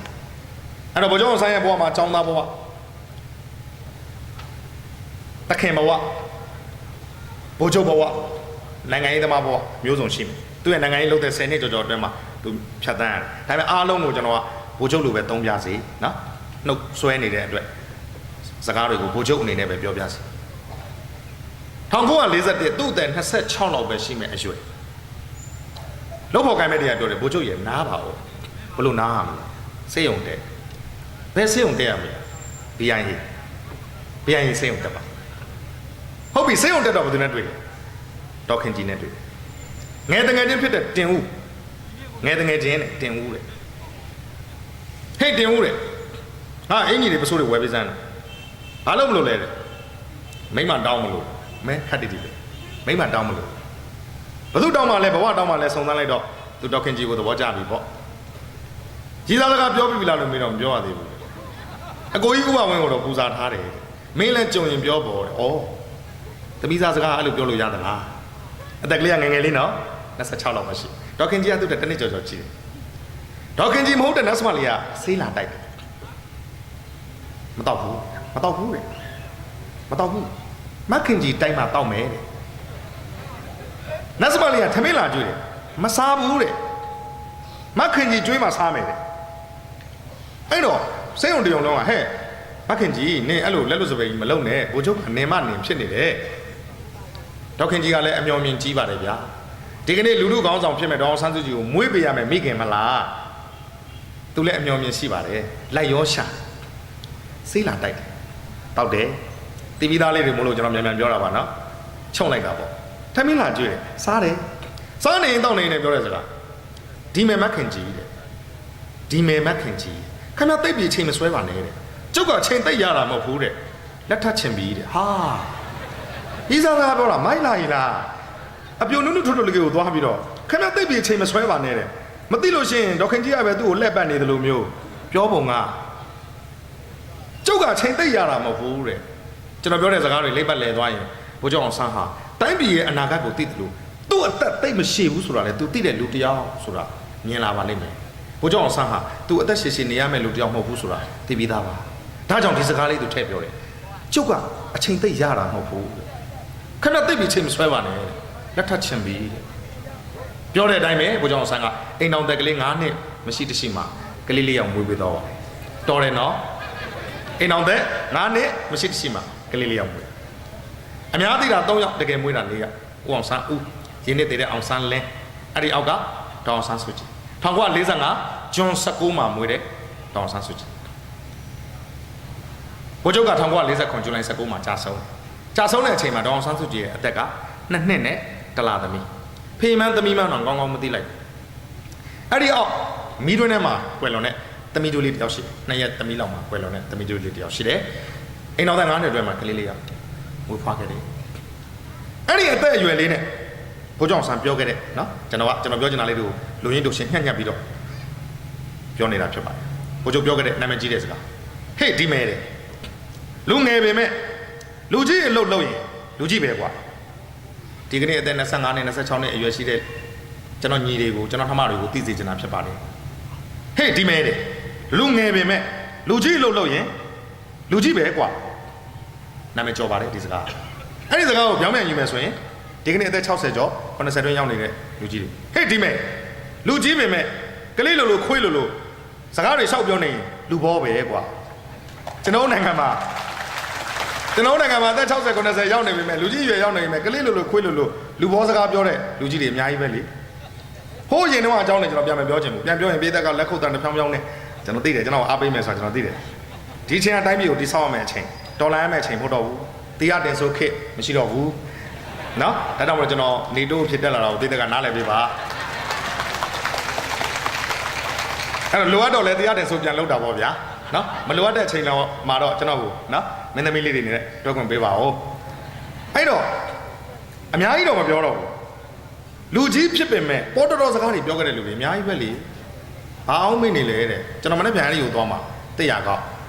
မကွေးတိုင်း100ကောက်ကိုသွားမှာဘာအောင်မင်းနေလဲတဲ့နဲလဲပြီးပါရိုက်လာတာတဲ့အိုး100-2000ဆိုရင်လောက်ပါတယ်တဲ့ဒုတိယသမရ100-2000လောက်ရင်တစ်လောက်ကို6000ပဲယူလေဘာလို့လက340ယူထားတော့အရက်မတောက်နေတဲ့နို့တောက်တဲ့နိုင်ငံတော်သမရကပြောတာနို့ဆိုင်ရှာလို့မရဘူးရက်ဆိုင်တွေကအများကြီးပဲပဲခူးတိုင်းမှာရေကြီးတော့ရေဘေးဒုက္ခဖြစ်တယ်ဒုက္ခတွေအားလုံးတမန်အောင်ထဲမှာစုပြုံမိနေရတယ်ပတ်ဝန်းကျင်ကမနေနိုင်တော့စားစရာတောက်စရာတွေအဝတ်ထည်တွေလှူထားတယ်ဝန်ကြီးချုပ်လာမယ်ဆိုတော့အားလုံးကအောက်မှာကျုံလေးတွေထိုင်ပြီးကြိုးရဝန်ကြီးချုပ်ကရောက်တယ်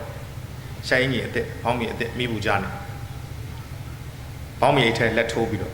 ဒုက္ခတွေအားလုံးထိုင်နေတဲ့ဒုက္ခတွေအားလုံးကြည့်ပြီးပြောတယ်ဘေးနားမှာလည်းလှူထားတဲ့စားစရာတောက်စရာခောက်ဆွဲကြောက်လို့ပါလို့ရှိတယ်အဲ့ဒါတွေကိုကြည့်ပြီးပြောတဲ့စကားကောင်းလေးတငိမ့်ငိမ့်နဲ့ဒီနှစ်ဒီလိုစားစရာတောက်စရာဝတ်စရာတွေအဆင်ပြေတဲ့အတွက်နောက်နှစ်လည်းဒီလိုပဲရေကြီးပါစေလို့တော့ခင်ဗျားတို့ဆုမတောင်းကြနဲ့အောင်အိုးဓမ္မယုံနဲ့ပျော်လို့လားနေတယ်များထင်သလားဥပ္ပအိမ်ပြင်းနဲ့လာပြီးသူများပေးတဲ့ခောက်ဆွဲကြောက်ကလေးနဲ့ coffee mix လေးတောက်ရတဲ့လူတွေကိုဒီနှစ်အဆင်ပြေလို့နောက်နှစ်လည်းဒီလိုရေကြီးပါစေလို့ဆုမတောင်းကြနဲ့အောင်လူကြီးပေမဲ့ကလေးစကားတွေပြောခဲ့ကြတယ် AR တိုင်းမှာပုဂ္ဂိုလ်တယောက်ဝန်ကြီးချုပ်ပါပဲဟောဒီ AR တိုင်းဟာနော် AR တိုင်းအတွက်တော့ဟောဘိုးချုပ်မှုကြီးတန်းရွှေဟာခင်ဗျားတို့အတွက်တော့ AR တိုင်းအတွက်တော့ဖျားပဲဗျဖျားပဲတဲ့ဒီလူဘာသာတရားဟောကောင်းကောင်းနားလည်လားမသိဘူးဒီလောက်အကုသိုလ်များတဲ့လူနဲ့မှာနော်အကုသိုလ်များတဲ့လူနဲ့မှာရသော်ဘုရားနဲ့နှိုင်းရတယ်ဘာသာတရားလည်းကောင်းကောင်းနားလည်ဖို့မပေါ်ဘူးနားလည်ဖို့မရလို့လဲဆရာတော်တွေတန်ခါတော်တွေကိုရှူအောင်တော်လိုင်းရေးနောက်ပိုင်းမှာဘလို့နှိမ်နှင်းခဲ့တယ်ဘလို့ရက်ဆက်ခဲ့တယ်ဆိုတော့အားလုံးသိပြီးသားပါသူတို့ရဲ့ဘာသာရေးအသိဉာဏ်ကိုသူတို့ရဲ့ကာယကံဝစီကံမနောကံပြုတ်မှုလှူရှားဆောင်ရွက်ပုံတွေကိုကြည်ကျင်အားဖြင့်အတိတ်နဲ့ကိုမှန်းလို့ရပါတယ်ထားတော့ဘုရားဆန်စကားလေးကကျွန်တော်ဆက်လိုက်တာဟေးဒီမဲ့လူငယ်ပေမဲ့လူကြီးအလုပ်လုပ်ရင်လူကြီးပဲကွာဟုတ်ပြီဆရာမကိုပဲအသေးဆွဲအောင်ချင်းမိပြီလူရင်းတို့ရှင်လက်ထပ်တော့နော်အခုကျွန်တော်ပြောနေတာဒီလူငယ်တွေကဘုရားအောင်ဆန်းဟာသူတို့ရဲ့နှလုံးသားနဲ့အနီးကဆုံးနေရာမှာရှိရမယ်အစားခေတ်ကာလကြောင့်ဝေးကွာတဲ့နေရာကိုရောက်နေတယ်ဒါကြောင့်ကျွန်တော်ကလူစစ်ဖြစ်တဲ့ဘုရားအောင်ဆန်းနဲ့ဒီကနေ့လူငယ်တွေကနှလုံးသားနဲ့နီးအောင်ပြန်ပို့ပေးခြင်းနဲ့စန္ဒဖြစ်ပါတယ်အခုကျွန်တော်ပြောနေတာဘုရားအောင်ဆန်းလူပိသားတဲ့အကြောင်းကိုကျွန်တော်ပြောနေတာဖြစ်ပါတယ်လက်ထပ်ဒီနာဝိုင်းတစ်ဝိုင်းမှာတင်ဦးလို့ခုနငယ်တငယ်ချင်းတင်ဦးလို့ဝင်လာပြီးတော့ထိုင်ကြတယ်အဲ့ခံနေနဲ့တင်ဦးလို့တွေ့တဲ့ချိန်မှာဘုရားအောင်ဆန်းပြောတဲ့စကားပြုတ်မှုတဲ့အပြုတ်မှုဟေးတင်ဦးဟဲ့ကောင်နေတင်ဦးဒီမဲကွာတင်ဦးတော့လှည့်ကြည့်မင်းတို့မရဘူးငါရတယ်ကွာဒီမဲဆိုပြီးလူပုံလဲမှာဒေါခင်ကြီးရဲ့ခါကိုဖက်ပြတယ်။အော်ဘိုးချုပ်ကတော်တော်နောက်တာပဲ။ तू ယူတာပဲ तू ရမှာပေါ့။တင်ဦးယူတာမဟုတ်ဘူးလေတင်ဦးပဲရမှာတော့။တင်ဦးနဲ့သူများစကပေးစကယူရှိတယ်လေ။တင်ဦးကအဝတ်စားတွေဝယ်ပေးစမ်းဘာလို့မလုပ်တော့မိမတောင်းမလို့။ငါရီးစားစကားပြောပေးစမ်းစကားလေးတွေပြောထားတယ်။အဲ့တော့ဒေါခင်ကြီးနဲ့ပတ်သက်လို့ငယ်တငယ်ချင်းဖြစ်တဲ့တင်ဦးနဲ့ဘိုးကျောင်းအောင်စားစကပေးစကယူလေးတွေရှိပါလိမ့်မယ်ဗျာ။ အဲ့တော့မင်္ဂလာပွဲမှာလက်ညှိုးလေးတစ်ထိုးထိုးနဲ့ပြောတယ်ဟစ်တင်ဦးဒီမဲကွာမင်းတို့မရဘူးငါရတယ်တဲ့ခါကိုဖက်ပြတယ်တင်ဦးတို့ခင်ဗျာရီရအခက်ငိုရအခက်ခေါင်းဆောင်ကလည်းဖြစ်နေဒါပေမဲ့အခုလုံနေတာကလေးကလားပျော်ပျော်ရွှင်ရွှင်ကြီးကျွန်တော်ပြောချင်တာကဘိုးကျောင်းစားဟာလူပါဗျာကျွန်တော်တို့ခင်ဗျားတို့လိုပဲပျော်တတ်ပါတယ်ရွှင်တတ်ပါတယ်ချစ်တတ်ပါတယ်ခင်တတ်ပါတယ်အိမ်တော်ဦးကာလာလေးအင်းရလမ်းမှာနေတယ်တဲ့ဧည့်သည်တွေကလာတွေ့တော့ထွက်တွေ့တယ်တဲ့ထွက်တွေ့တဲ့ဘိုးကျောင်းဆောင်ကိုကြည့်လိုက်တော့ပါးမှာနှခမ်းနေတယ်နဲ့တဲ့ဘယ်ကပေးလာလဲတော့ကိုယ့်ကိုစဉ်းစားနော်အိမ်တော်ဦးကာလာဧည့်သည်တွေလာလို့ထွက်တွေ့တဲ့ဘိုးကျောင်းဆောင်ပါးမှာနှခမ်းနေတယ်နဲ့9နှစ်မပြည့်တပြည့်ပေါင်းရတာဗျာနော်အဲ့တော့ဘိုးကျောင်းဆောင်ဘာပဲပြောတော်တယ်ဟုတ်ပြီတကယ်တော်တာတော့ဘိုးကျောင်းဆောင်အဲ့ဒါလို့တော်တာကိုကျွန်တော်လူငယ်တွေကိုသိစေချင်ပေးပြုံးတဲ့နံများမှာရက်နေတာကိုမနေနိုင်လို့ကျွန်တော်ဒီစကားနေပြောနေတာပြောချင်လုံးတော့မဟုတ်ပါဘူးဘုံမူကြီးဆိုစကီးကရဲဘော်သုံးချက်ကိုဟိုင်နာနဲ့ထောင်ဝိုင်မှာစစ်ပညာသင်ကိုခေါ်တယ်တဲ့ဒါအားလုံးသိပြီးသားပင်မန်းနဲ့ဂျပန်မှာတယောက်ပြောလိုက်တယ်ဖြော်ပြဖို့ဘိုးကျောင်းဆန်းမေးဟေ့ဘာကိစ္စလဲရှင့်ကိုဖြော်ပြဖို့ဟာငါဖြော်ပြဖို့ဆိုရင်မလို့ပြန်တော့တိုင်းပြည်လွတ်လပ်ရအောင်လုပ်ပေးမယ်ဆိုတဲ့ကောင်ကဒီကိစ္စလေးမှာမကြော်လွှားနိုင်ဘူးဆိုရင်တိုင်းပြည်လွတ်လပ်ရအောင်လုပ်ပေးမယ်ဆိုတာလက်ကားပေါ့မလုပ်ဘူးတဲ့ပြန်စိတ်ဆိုးတယ်တဲ့ဘိုးချုပ်ကဆူဇူကီကိုပြောတယ်ဘုန်းကြီးခဏပါလေးဆောက်လို့လာတယ်ဆူဇူကီကလည်းမင်းတို့အပန်းဖြေလို့ရအောင်ပေါ့ဟာခဏဆူဇူကီခဏမသိဘဲနဲ့ရှောင်းမလို့ကျုပ်ကလူပြိုစစ်စေဗျာဟုတ်တယ်ဘိုးချုပ်ကလူပြိုစစ်စေလေဟိုဂျပန်မှာအပြိုစစ်ချင်မှဆက်မှာပေါ့သူလာသမျှလူအခါနေရတာဖြစ်မယ်လေပြောကျင်တာကစောင့်ထင်းခဲ့တယ်အိမ်အောင်ချအငြိမ်မင်းသမီးညွညွစိန်ဘာပြောထားလဲဘိုးချုပ်လာမယ်ဘိုးချုပ်လက်ကိုရအောင်ဆွဲစုချမယ်နော်ကျွန်တော်ပြောချင်တာတော့ကတ်ပြောနေတာနော်ဖြစ်ရက်တွေကိုမှွေနောက်ပြီးကျွန်တော်ပြောနေတာလိုရင်းလေးကိုကျွန်တော်ပြောနေတာအငြိမ်မင်းသမီးဆိုတော့တွက်တယ်ပေါ့ဗျာဘိုးကျောင်းဆန်းရောက်လာဆွဲမယ်လို့ဘိုးချုပ်ကဟေးမလုံနဲ့ကျုံမှာကာမပိုင်နေဗျာဩဂျပန်လုံးကလည်းလူပြိုစစ်ဆိုတဲ့စကားပြောပြီးရှောင်ခဲ့တယ်အိမ်အောင်ချပြီးတော့လည်းမလုံနဲ့တဲ့ကျုံမှာကာမပိုင်နေကိုင်းကြည့်ဦးဘုရားဆန်းဟာတဘာဝအတိုင်းနေထိုင်ပြီးတော့လောကကိုဖြတ်တန်းတဲ့အခါမှာတကယ့်ကိုအယိုးရှင်းဆုံးဖြတ်တန်းတာဟဲ့ကြီးဟန်ကြီးမလုပ်ဖဲနဲ့ရိုးဖြောင်းဖြတ်တန်းတယ်ဆရာမောင်ဆိုရင်ပရိကုံခဏပြောလို့ရှိတယ်နော်တကယ်ပြောခဲ့တာဘုရားဆန်းဆရာမောင်ဆိုရင်အဲ့စကားလုံးလေးကိုကြိုက်တော့အများအားပြောတယ်လောကမှာရေးကြီးဆုံးက2ခုပါပဲတဲ့ဘုရားကပြောတာလေလောကမှာရေးကြီးဆုံးက2ခုပဲတဲ့ character and love for truth character ကိုကျင့်တရား love for truth အမှန်ကိုချစ်ခြင်းဒါပါပဲတဲ့ဒါဆရာမောင်ဆိုရင်ပရိကုံဟောပြောဝဲတိုင်းလို့ပြောတယ်အမှန်ကိုချစ်ဖို့ကိုကျင့်တရားကောင်းဖို့အဲ့ဒီစကားတကယ်တော့ဒေါခင်ကြီးကိုပြောတာဘိုလ်ချုပ်ကဒေါခင်ကြီးကိုပြောတဲ့စကားကျွန်တော်တို့နာမည်ကျော်စာလေးတစ်စောင်ဖတ်ဖို့တယ်ကြည်ပဲပြုံးတဲ့နာမည်ရရင်စားကြတယ်လက်မှတ်ထိုးတယ်အောင်သူတို့ချင်းချင်းပြောတော့အောင်လို့ပြောလားမောင်လို့ပြောလားကျွန်တော်မသိဘူးတော့နော်ကျွန်တော်မသိဘူးအဲ့တော့ကြည်လို့ခေါ်တယ်အဲ့ဒီစကားကဘိုလ်ချုပ်ကဒေါခင်ကြီးကိုပြောတဲ့စကားကြည်တဲ့ကိုကမအားဘူးနော်တဲ့ကြီးစားစကားပြောတော့လို့ပဲကိုကမအားဘူးနော်တဲ့တိုက်ပြည်တွေလုပ်ပြီးအများကြီးလုပ်နေရတယ်ကလေးတွေကိုမချိနိုင်ဘူးအဲ့တော့ကိုတို့ရဲ့ကလေးတွေကြံတဲ့အရာတွေမပြည့်စုံရင်နေပါစေကြည်ရဲ့တဲ့စောတော့ကပြောတယ် character and love for truth ကိုကျင့်တရားကောင်းဖို့နဲ့အမှန်ကိုချစ်ခင်မြတ်နိုးဖို့တော့ကြည်တာဝန်ယူပေးပါလူ့ဘဝမှာအရေးကြီးဆုံးကဒီနှစ်ချက်ပါပဲကြည်ရဲ့ဒီစကားလေးဘိုလ်ချုပ်ကဒေါခင်ကြီးကိုပြောခဲ့တယ်သမီးဖြစ်တဲ့ဒေါအောင်ဆန်းစုကြည်မိခင်ဖြစ်တဲ့ဒေါခင်ကြီးကနော်ခင်မုန်းတယ်ပါတဲ့အတိုင်းကိုကျင့်သီလကောင်းဖို့နဲ့ချစ်ဖို့သင်ပေးနိုင်ခဲ့လို့ဒီကနေ့ဒေါအောင်ဆန်းစုကြည်ကိုကျွန်တော်တို့ရရှိတာဖြစ်ပါတယ်ဒါဟာအင်မတန်ကြည်နူးစရာလည်းကောင်းလွမ်းစရာလည်းကောင်းကျေးဇူးတင်စရာလည်းကောင်းတဲ့အချက်ပါတကယ်လို့ဒေါခင်ကြီးကဒေါအောင်ဆန်းစုကြည်ကိုအဲ့ဒါလို့သင်မပေးနိုင်ခဲ့ဘူးဆိုရင်ကျွန်တော်တို့နိုင်ငံဟာအများကြီးခရောင်းလန်းကိုဖျက်ဆီးရမယ့်အခြေအနေရှိပါတယ်ဟုတ်ပြီဒါလေးတွေကသတိရလို့ပြောတဲ့စကား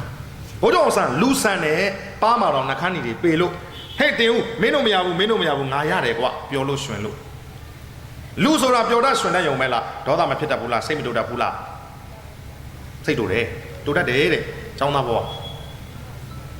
ចောင်းသားတမကဥက္ကဋ္ဌဟောင်းဦးရာရှိစကိုင်းဆောင်ចောင်းသားတယောက်ကဝေးပန်းလာ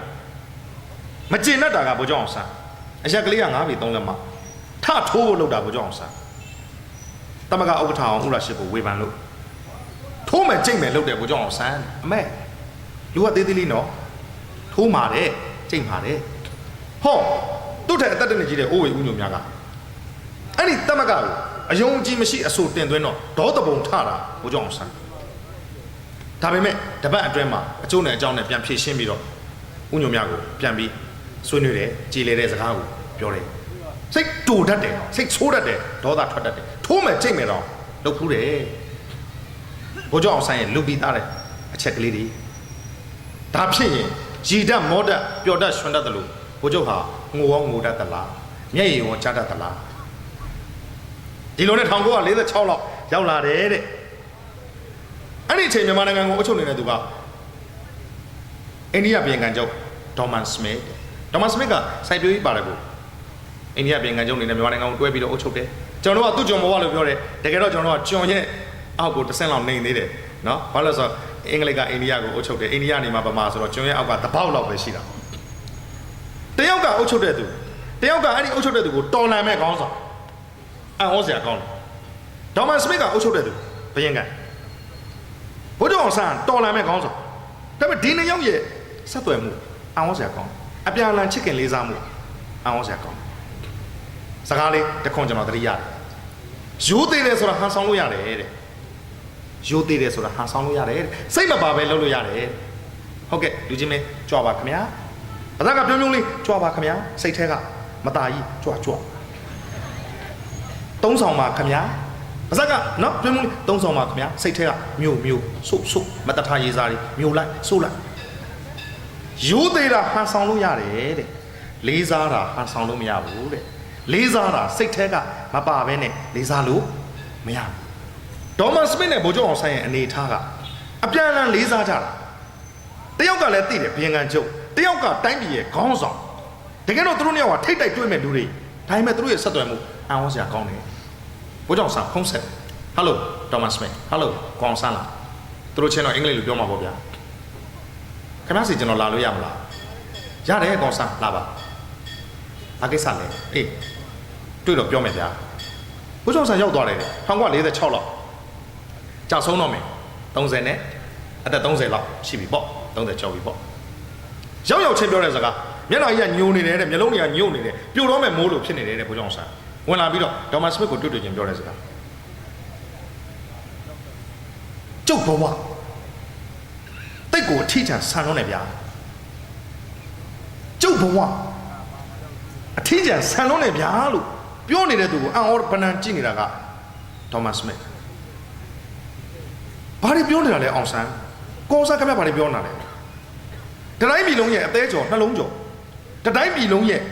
ခေါင်းဆောင်ကခင်ဗျဘာတွေပြောနေတာလဲဘယ်လိုလုပ်ပြီးထီးကြမှာလဲခင်ဗျမသိပါဘူးဒေါ်မန်စမစ်ရဲ့ကျုပ်တို့အမျိုးသားခေါင်းဆောင်တွေမှာရန်သူတွေပတ်ချဝိုင်းနေတယ်ကျုပ်တို့အမျိုးသားခေါင်းဆောင်တွေရန်သူတွေပတ်ချဝိုင်းနေတယ်ဒီပုံအတိုင်းဆိုရင်ကျုပ်အသက်တောင်မှနောက်ထပ်16လောက်ရှေ့ဖို့ဆိုတာဖြစ်နိုင်ပါမလားမသိဘူးဗျာပြောရင်းနဲ့ငိုတယ်ကျုပ်ဘဝတိတ်ကိုထီးချန်ဆန်းလုံးနေဗျာလို့မျက်နှာညူနဲ့ပြောရင်းနဲ့ကျုပ်တို့မှာရန်သူတွေပတ်ချဝိုင်းနေတယ်ဗျခင်ဗျားမသိဘူးဒေါ်မန်စမစ်ဒီပုံတိုင်းဆိုရင်ကျုပ်အသက်ဟာနောက်ထပ်16လောက်ရှေ့ဖို့ဆိုတာဖြစ်နိုင်ပါမလားလို့ပြောရင်းငိုတယ်ဘိုးကျောင်းဆန်းတိုင်းပြည်ရဲ့အနာဂတ်ကိုသိတယ်လို့သူ့ရှေ့ရေးကိုလည်းသူသိတယ်နောက်ထပ်တကယ်ပဲ18လဆိုတာတစ်နှစ်နဲ့6လလေတစ်နှစ်ခွဲတကယ်ပဲတစ်နှစ်ခွဲလောက်ကြာတော့သူကြာဆုံးတယ်လေ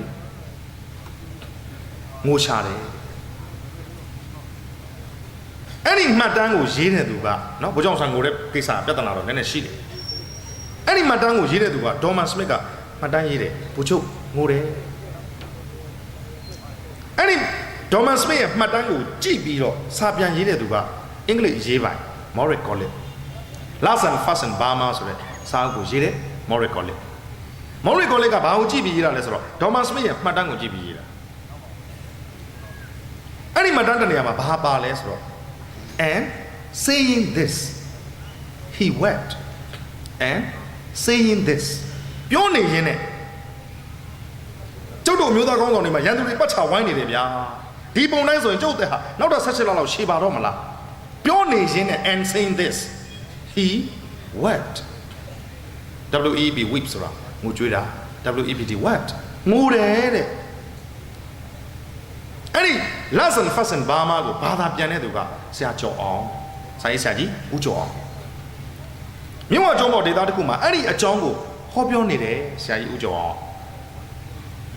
ကျွန်တော်အခုပြောနေသလိုပဲဘိုးကျုံငိုတယ်ဆိုတဲ့အကြောင်းကိုဆရာကြီးဦးကျော်အောင်ပြောတယ်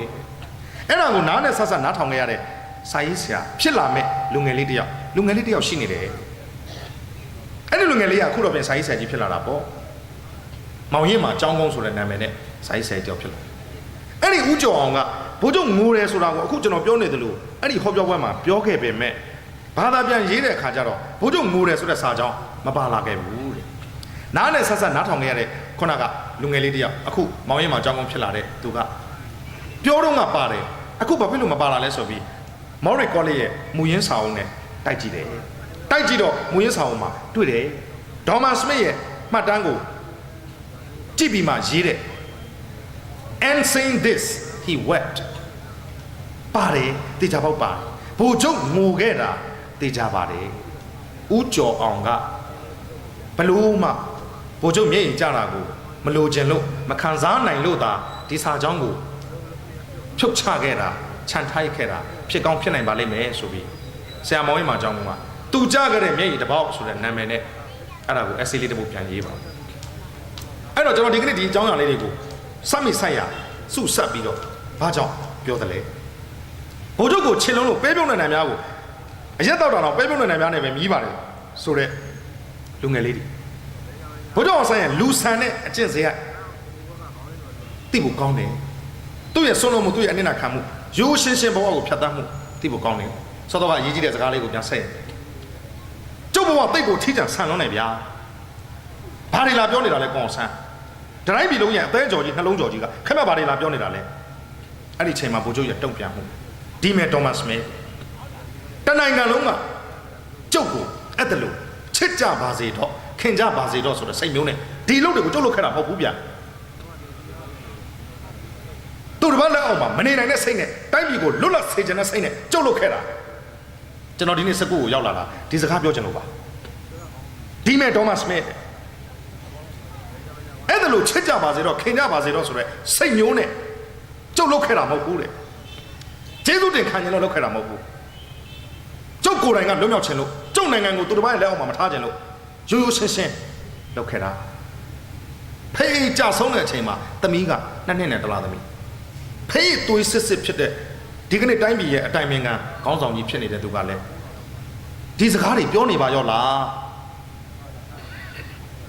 ကျမကိုပစ်ဆက်တဲ့သူတယောက်အနေနဲ့မမြင်ကြစေချင်ဘူးလင်းတကွဲတားတကွဲလင်းသိမို့ဆိုးမတားတွေကိုပြစ်ထားတဲ့မအေးမြန်မာနိုင်ငံသူနိုင်ငံသားတွေအတွက်ပေးဆက်နေတဲ့ခေါင်းဆောင်တယောက်အနေနဲ့မမြင်ကြစေချင်ဘူးဒီလမ်းဟာကျမရွေးတဲ့လမ်းပါတဲ့လူဆိုတာကိုရွေးတဲ့လမ်းကိုရှောက်ရပါလိမ့်မယ်လမ်းတိုင်းဟာပန်းတိုင်နဲ့တော့အလွယ်တကူပဲတွေးပါမလဲရှင်ခက်ခဲဆိုတာရှိမှာပေါ့ကျမရွေးတဲ့လမ်းကိုကျမဆုံးအောင်ရှောက်ရပါလိမ့်မယ်ကျမကိုပေးဆက်သူကြီးတယောက်အနေနဲ့မမြင်ကြစေချင်ဘူးတစ်ဆက်ထက်ပြောအောင်မယ်ကျမလေးတဲ့အဲ့ဒါလို့တစ်ချိန်လုံးကပေးဆက်ခဲ့ပါတယ်အနစ်နာခံခဲ့ပါတယ်ဆိုတဲ့လူတွေကိုကျမကြောက်တယ်တဲ့သိလားတဲ့ဘာဖြစ်လို့လဲဆိုတော့အခွင့်အရေးရစရာနဲ့ကြုံလာရင်အဲ့ဒီလိုတစ်ချိန်လုံးကပေးဆက်ခဲ့ပါတယ်အနစ်နာခံခဲ့ပါတယ်ဆိုတဲ့သူတွေကအခွင့်အရေးကိုအတိုးရောအရင်ပါပြန်တောင်းမှာကိုကျမအကြောက်ဆုံးပဲဖေးကြဆုံးတဲ့အချိန်မှာ2 နှစ်နဲ့တလသမီးရှိတဲ့ဒေါအောင်ဆန်းစုကြည်ကဒီတသွေးတဲ့ဒီတသားတဲ့ဒီတတန်နဲ့ဒီတစိတ်ထဲပြောနေတယ်အဲ့ဒီလိုတနိုင်ငံလုံးကချစ်ကြပါစေတော့ခင်ကြပါစေတော့ဆိုရဲစိတ်မျိုးနဲ့ကြုတ်လောက်ခဲ့တာမဟုတ်ဘူးဗျဘိုလ်ချုပ်ကျမကိုပေးဆက်သူကြီးအနစ်နာခံသူကြီးတယောက်အနေနဲ့မမြင်ကြပါနဲ့ရှင်ကျမလှုပ်ချင်လို့လှုပ်တယ်လှုပ်ပါဒါကျမရွေးတဲ့လမ်းမှာရှင်းလိုက်တာတားဖာ2ယောက်ရဲ့ဆက်သွယ်မှုပါစောစောကဒီမော်ရီကောလိပ်ကို sorry ဒေါ်မန်စမစ်ကိုဘိုလ်ချုပ်ပြန်ပြောနေတဲ့စကားလေးထပ်ပြီးတော့ပြောစရာကျွန်တော်ခေါင်းထဲမှာပေါ်လာတယ်စကားလုံးလေးတည်ဆောင်လာတဲ့လူကကတ်တွန်းဆရာကြီး OBJ အဲ့ဒီစကားလုံးလေးကိုရေးဆောင်းပါဖြစ်အောင်ရေးတဲ့သူကသူ့ရဲ့တငယ်ချင်းဖြစ်တဲ့မောင်သားချိုအတွဲပေါ့နော်ပြည်သက်များသိကြပါတယ် OBJ မောင်သားချိုအခုလို့ လူဆောင်ရင်ရှင်းပြလေးရှိတာကကျွန်တော်ပေါ့ညီမင်းညိုပေါ့ဆရာတော်ပြကျစကလုံးလေးနှလုံးယူလာတယ် less adjective more buff less adjective less နဲတာ adjective နာမဝိသေသနာနာမဝိသေသနာနဲနဲနာမဝိသေသနာဆိုတာဂုံဘုတ်ပေါ့ more buff အမော်ကြီး more အင်္ဂလိပ်လို့ဆိုရင်တော့အမော်ကြီးကို more လို့ဖတ်ပါလိမ့်မယ်ဒါပေမဲ့ဗမာသံနဲ့အားရပါပြောရင်တော့ more ပေါ့ဗျာအဲ့တော့ကျွန်တော်လည်းဗမာလိုပြောကြပါစို့ more ပေါ့ more buff more ဆိုတာများတယ် more buff buff ဆိုတာကရိယာဆိုတာအလုပ် less adjective more buff နာမဝိသေသနာနဲနဲကရိယာများအဲ့ဒါကိုမောင်သားချိုးကအတဲ့ပဲနာမဝိသေသနာနဲနဲကရိယာများဆိုရဲစောင်းမလဲရေးတယ်စာအုပ်လဲထုတ်ပြောချင်တာကဘာလဲနာမဝိသေသနာဆိုတာဂုံဘုတ် buff ဆိုတာအလုပ် more buff အလုပ်များအလုပ်ကြီး less adjective ခံစားမှုနဲနဲကြွားဝါမှုနဲနဲမန္တတိုင်တက်မှုနဲနဲ more buff ဆွလို့ဆွမ်းမှုကြီးအနစ်နာခံမှုကြီးဖြတ်သန်းမှုကြီးရင့်ကျက်မှုကြီး less adjective တကွန်ထုံမှုနဲနဲကြွားဝါမှုနဲနဲမန္တတိုင်တက်မှုနဲနဲစီစိန်ခံစားမှုနဲနဲတိတ်ကောင်းတဲ့စကားလုံးလေးပဲဘိုးကျောင်းအောင်ဆန်းဟာဒီ less adjective more buff လို့ခေါ်တဲ့စကားလုံးလေးနှလုံးနဲ့တကယ့်ကိုပြည့်စုံတဲ့သူတယောက်ပဲဒီကနေ့တိုင်းပြည်ကိုကျွန်တော်တို့ပြန်ကဲကတ်တော့လူငယ်လူလက်လူကြီးအကဲခတ်တယ်ကြည့်မိတယ်အချို့သောပုဂ္ဂိုလ်များဒီစကားလုံးနဲ့ပြောင်းပြန်ဖြစ် less adjective more buff ဖြစ်ရမယ်အစား more adjective less buff ပြောင်းပြန်ဖြစ်တယ်အလုတ်ကနဲနဲအနစ်နာခန္ဓာလေးကနဲနဲလှုပ်ထားတာလေးကစွန့်လွတ်ထားတာလေးကလက်နဲ့တစ်မန္တတိုင်တက်ထားတဲ့ adjective က2လမ်းလောက်ရှိတယ်အလုတ်ကနဲနဲအကျွမ်းအများရင်းနေတာကနဲနဲခံစားတာကများဆရာကြီးဘုံသိပြောတဲ့စကားအရှင်းဆုံးပါပဲမစားဘဲနဲ့ဆွန့်ခဲ့တဲ့ကောင်တွေကြောင့်ဒီဘက်ခင်မှာမဆွန့်ဘဲနဲ့စားနေကြရတာပေါ့ကွာအဲ့တော့ဒီစကားလုံးဟာလူငယ်တွေရဲ့နှလုံးသားတွေကိုရောက်စေချင်ပါတယ် less adjective more buff ဖြစ်မဲ့လူငယ်တွေပေါ်ပေါက်စေချင်ပါတယ်အလုပ်တွေအများကြီးလုပ်ပြီးတော့စွန့်လို့ဆွန့်စားတဲ့စိတ်ဓာတ်အပြည့်ရှိတဲ့လူငယ်တွေဖြစ်စေချင်တယ်1946လောက်ပဲဖြစ်မယ်အပါတော်မြဲကိုထွန်းလာဟေ့ထွန်းလာဟုတ်ကဲ့ဘိုးကျိုးဟေ့ထွန်းလာဟုတ်ကဲ့ဘိုးကျိုးမကြခင်မှာတိုင်းပြည်ကလွတ်လပ်ရတော့မယ်ကွာဟုတ်ကဲ့ဘိုးကျိုးအဲ့ဒီအခါအာဏာနိုင်ငံရေးပါဝါနိုင်ငံရေးတွေလာလိမ့်မယ်ကွာမင်းတို့ငါတို့စိတ်နဲ့မကြိုက်ပါဘူးကွာအဲ့ဒီအခါကျရင်တို့ဆရာတော်ပဲနှစ်ယောက်စာရေးစားကြတာပေါ့ဟာဘလို့လူကြီးတော့လွတ်လပ်ရေးရအောင်စွန့်လို့ဆွန့်ထားခဲ့တဲ့ပုဂ္ဂိုလ်ကြီးကမကြခင်မှာလွတ်လပ်ရေးရတော့မယ်တဲ့အဲ့ဒီခါကျရင်အာဏာတွေပါဝါတွေလာလိမ့်မယ်တဲ့ထုံးလာရေးတဲ့မင်းတို့ငါတို့စိတ်နဲ့မကြိုက်ဘူးတဲ့အဲ့ဒီခါကျရင်တို့ဆရာတော်ပဲနှစ်ယောက်စာရေးစားကြတာပေါ့ဘလို့လူကြီးတော့သူ့နေရာမှာကျွန်တော်အစားထုတ်ပြီးမြင်ကြည့်မိတယ်ဟေ့ထုံးလာဟုတ်ကဲ့ဘိုးချုပ်အေးတိုင်းပြည်မှာကြာကမှာလွတ်လပ်ရလိမ့်မယ်ကွာဟုတ်ကဲ့ဘိုးချုပ်မင်းတို့ငါတို့ဘယ်လောက်ထိပြန်ပန်းခဲ့တယ်ဆင်းရဲခဲ့တယ်ငါပြတ်ခဲ့တယ်ဆိုတာမင်းသိတယ်မလားသိပါတယ်ဘိုးချုပ်အေးအဲ့ဒီလိုလွတ်လပ်ရတဲ့ခါကျရင်ငါကတမရမင်းကဝန်ကြီးချုပ်အေးငါတို့အဲ့ဒါလိုငါခက်ပြတ်ခဲ့တာတွေကိုအတိုးချပြီးစားဖို့တောက်ဖို့နေဖို့ထိုင်ဖို့မင်းအခုတည်းကပြင်ဆင်ထားတော့ဝင်ရိုက်ထားတော့ကျွန်တော်သာဆိုရင်စဉ်းစားကြည့်မိတာပါအခုတော့ပြောပုံကထွန်းလာရည်တဲ့လွတ်လပ်ရတော့မယ်အာနာတွေပါဝါတွေလာလိမ့်မယ်ကွာတဲ့မင်းတို့ငါတို့စိတ်နဲ့မကြိုက်ပါဘူးအဲ့ဒီအခါကျရင်တို့ဆရာတော်ပဲနှစ်ယောက်စာရေးစားကြတာပေါ့မော်ဘီဘက်ကခြံလေးစိတ်ကူးပေါက်တယ်တဲ့ဝယ်ဖို့ပြုဖို့9000ဆိုလို့ဝယ်စရာမရှိလို့ပြန်လာရတယ်စာရှိတော့ချစ်စရာကောင်းတဲ့ဘိုးကျောင်းဆန်းအနစ်နာခံတဲ့ဘိုးကျောင်းဆန်းဖဆာပလာတဲ့ရွှေတွေလာလှူတယ်လက်ခံထားတယ်နောက်တစ်ခါရောက်လာတဲ့ရှမ်းတိုင်းရင်းသားတွေဒါကတော့ဘိုးချုပ်တွေလှူတာပါကျုပ်တွေမလှူနဲ့ဖဆာပလာတော့ပဲလှူလိုတာဖဆာပလာမဟုတ်ပါဘူးဘိုးချုပ်ဖဆာပလာကိုလှူပြီးသားထပ်လှူရင်ထပ်လှူအောင်မယ်အခုကဘိုးချုပ်မိသားစုတွေလှူတာမလှူဘူးကျုပ်တွေမလှူနဲ့မလုံးမပြောမရတော့လက်ခံထားလိုက်ရတယ်ဟောအဲ့ဒီလူတွေလည်းပြန်ထွက်တော့တာဝန်တကားအပြင်လဲရောက်တော့ဟေ့ထွန်းလာဟုတ်ကဲ့ဘိုးချုပ်ဒီပစ္စည်းတွေရုံးချုပ်ကိုပို့လိုက်ရုံးကိုပို့လိုက် ကို့အတွက်ကိုနည်းနည်းလေးမှမစင်စားတဲ့ရတာတဲ့ဘိုးကျောင်းဆန်းအဲ့တော့ကျွန်တော်အချိန်လေးမပြီးဆုံးခင်မှာနော်ဘိုးကျောင်းဆန်းရဲ့ကျွန်တော်ယူသေးလေးစားတဲ့ယူသားချင်းနဲ့ဆိုင်တဲ့ဟာလေးလည်းဆက်ပြီးပြောချင်ပါတယ်အဲ့ဒီခုနက1941လောက်သူ့အသက်26လောက်အရွယ်လေးပဲတနင်္ဂနွေလုံးလက်ပတ်ပြီးတရားတွေဟောရှေ့မှာဖြစ်ပျက်တွေရှိတဲ့ဗာလဲဇလုံးမှာအင်္ဂလိပ်အရေးပိုင်းဇေဘီယာကအမိန့်ထုတ်၅ချက်နဲ့နော်စုတော်ငွေထုတ်ဖမ်းမယ်စီးမယ်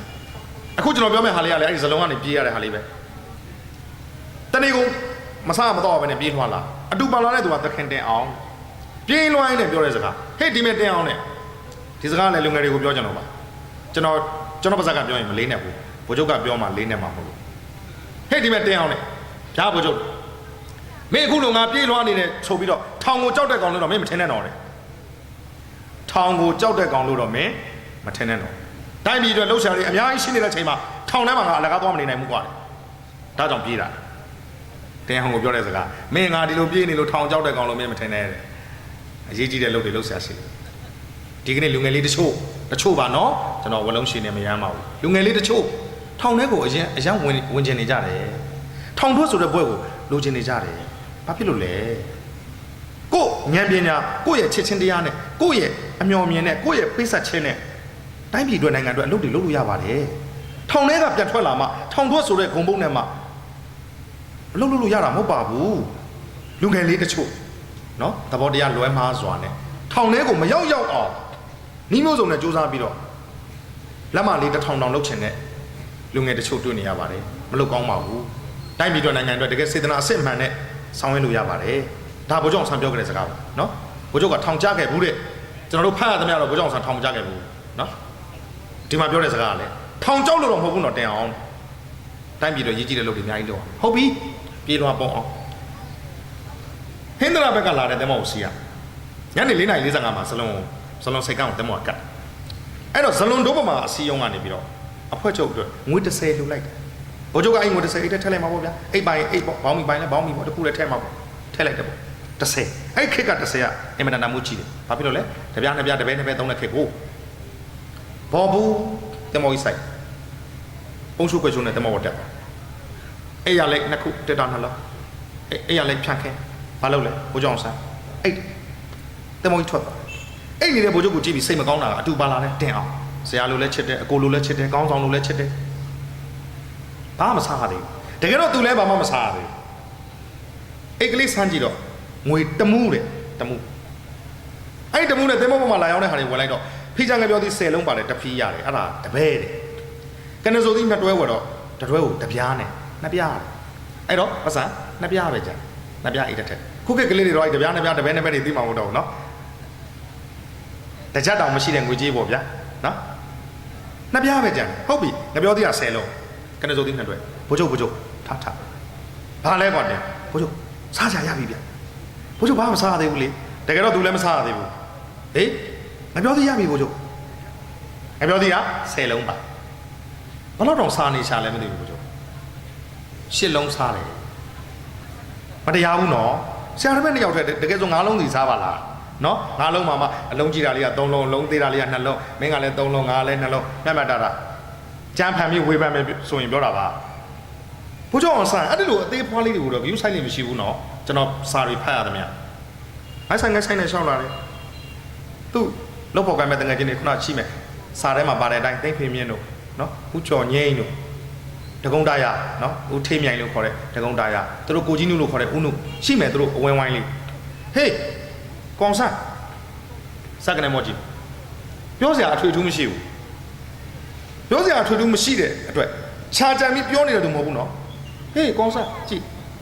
စကနေပြန်လှည့်ပြီးငါဆိုင်ကဆိုင်နဲ့ရှောက်ဟိုနှုတ်ဆက်တဲ့သူကတန်လိုင်းကြီးအဲ့တော့အဲ့လူတွေကကောင်းချိပေးတယ်နတ်မောက်သားကွာအောင်ဆန်းကွာအယူငါကြောင့်ဒီမှာတန်လိုင်းကြီးနှုတ်ဆက်နေတာဇက်ကနေလက်ကြည့်တယ်ပြောစရာမရှိဘူးဆက်လျှောက်သွားတယ်ဒီလိုမျိုးတကုံတရာကဦးထင်းမြိုင်ကဂီတဝါဒနာပါတယ်နောင်တော့လည်းထင်ရှားကြော်ကြတဲ့စာရေးဆိုင်ဖြစ်လာအဆောင်ထဲမှာစန်းလျားတီးနေတယ်ခုံမနက်ကန်ကွက်ကွက်နဲ့ဝင်လာတာဘိုးကျောင်းဆန်းခတ်တီပဲဟေးဒီချိန်မှာတက်ကြွတဲ့စစ်ချီတချင်းနေတီးရမယ့်အချိန်မှာဟဲ့နေနှုတ်နေရွာနေလွမ်းနေကြတော်လားတိတ်ဆန်းစစ်တချင်းနေပြောင်းတီးစမ်းခတ်တီနဲ့ငေါ့တယ်ကျန်တဲ့လူတွေကကြောင်အန်းနဲ့ဟာအောင်ဆန်းကတော့လှုပ်သွားပြန်ပြီပေါ့ သူတချင်းဆိုချင်တဲ့အခါကျတော့လေတောင်းတမမှန်နဲ့လာပြီးတကုံတရားကိုအချစ်တချင်းတီးခိုင်းတဲ့အခါမျိုးလည်းရှိတယ်ကျောင်းသားတွေအစုဝေးတစ်ခုမှာစကားတက်ပြောတော့ခုံပေါ်မှာချပြီးတက်ပြောတဲ့အခါမှာအင်္ဂလိပ်လိုပြောတဲ့ပွဲတစ်ခုမှာအင်္ဂလိပ်စကာ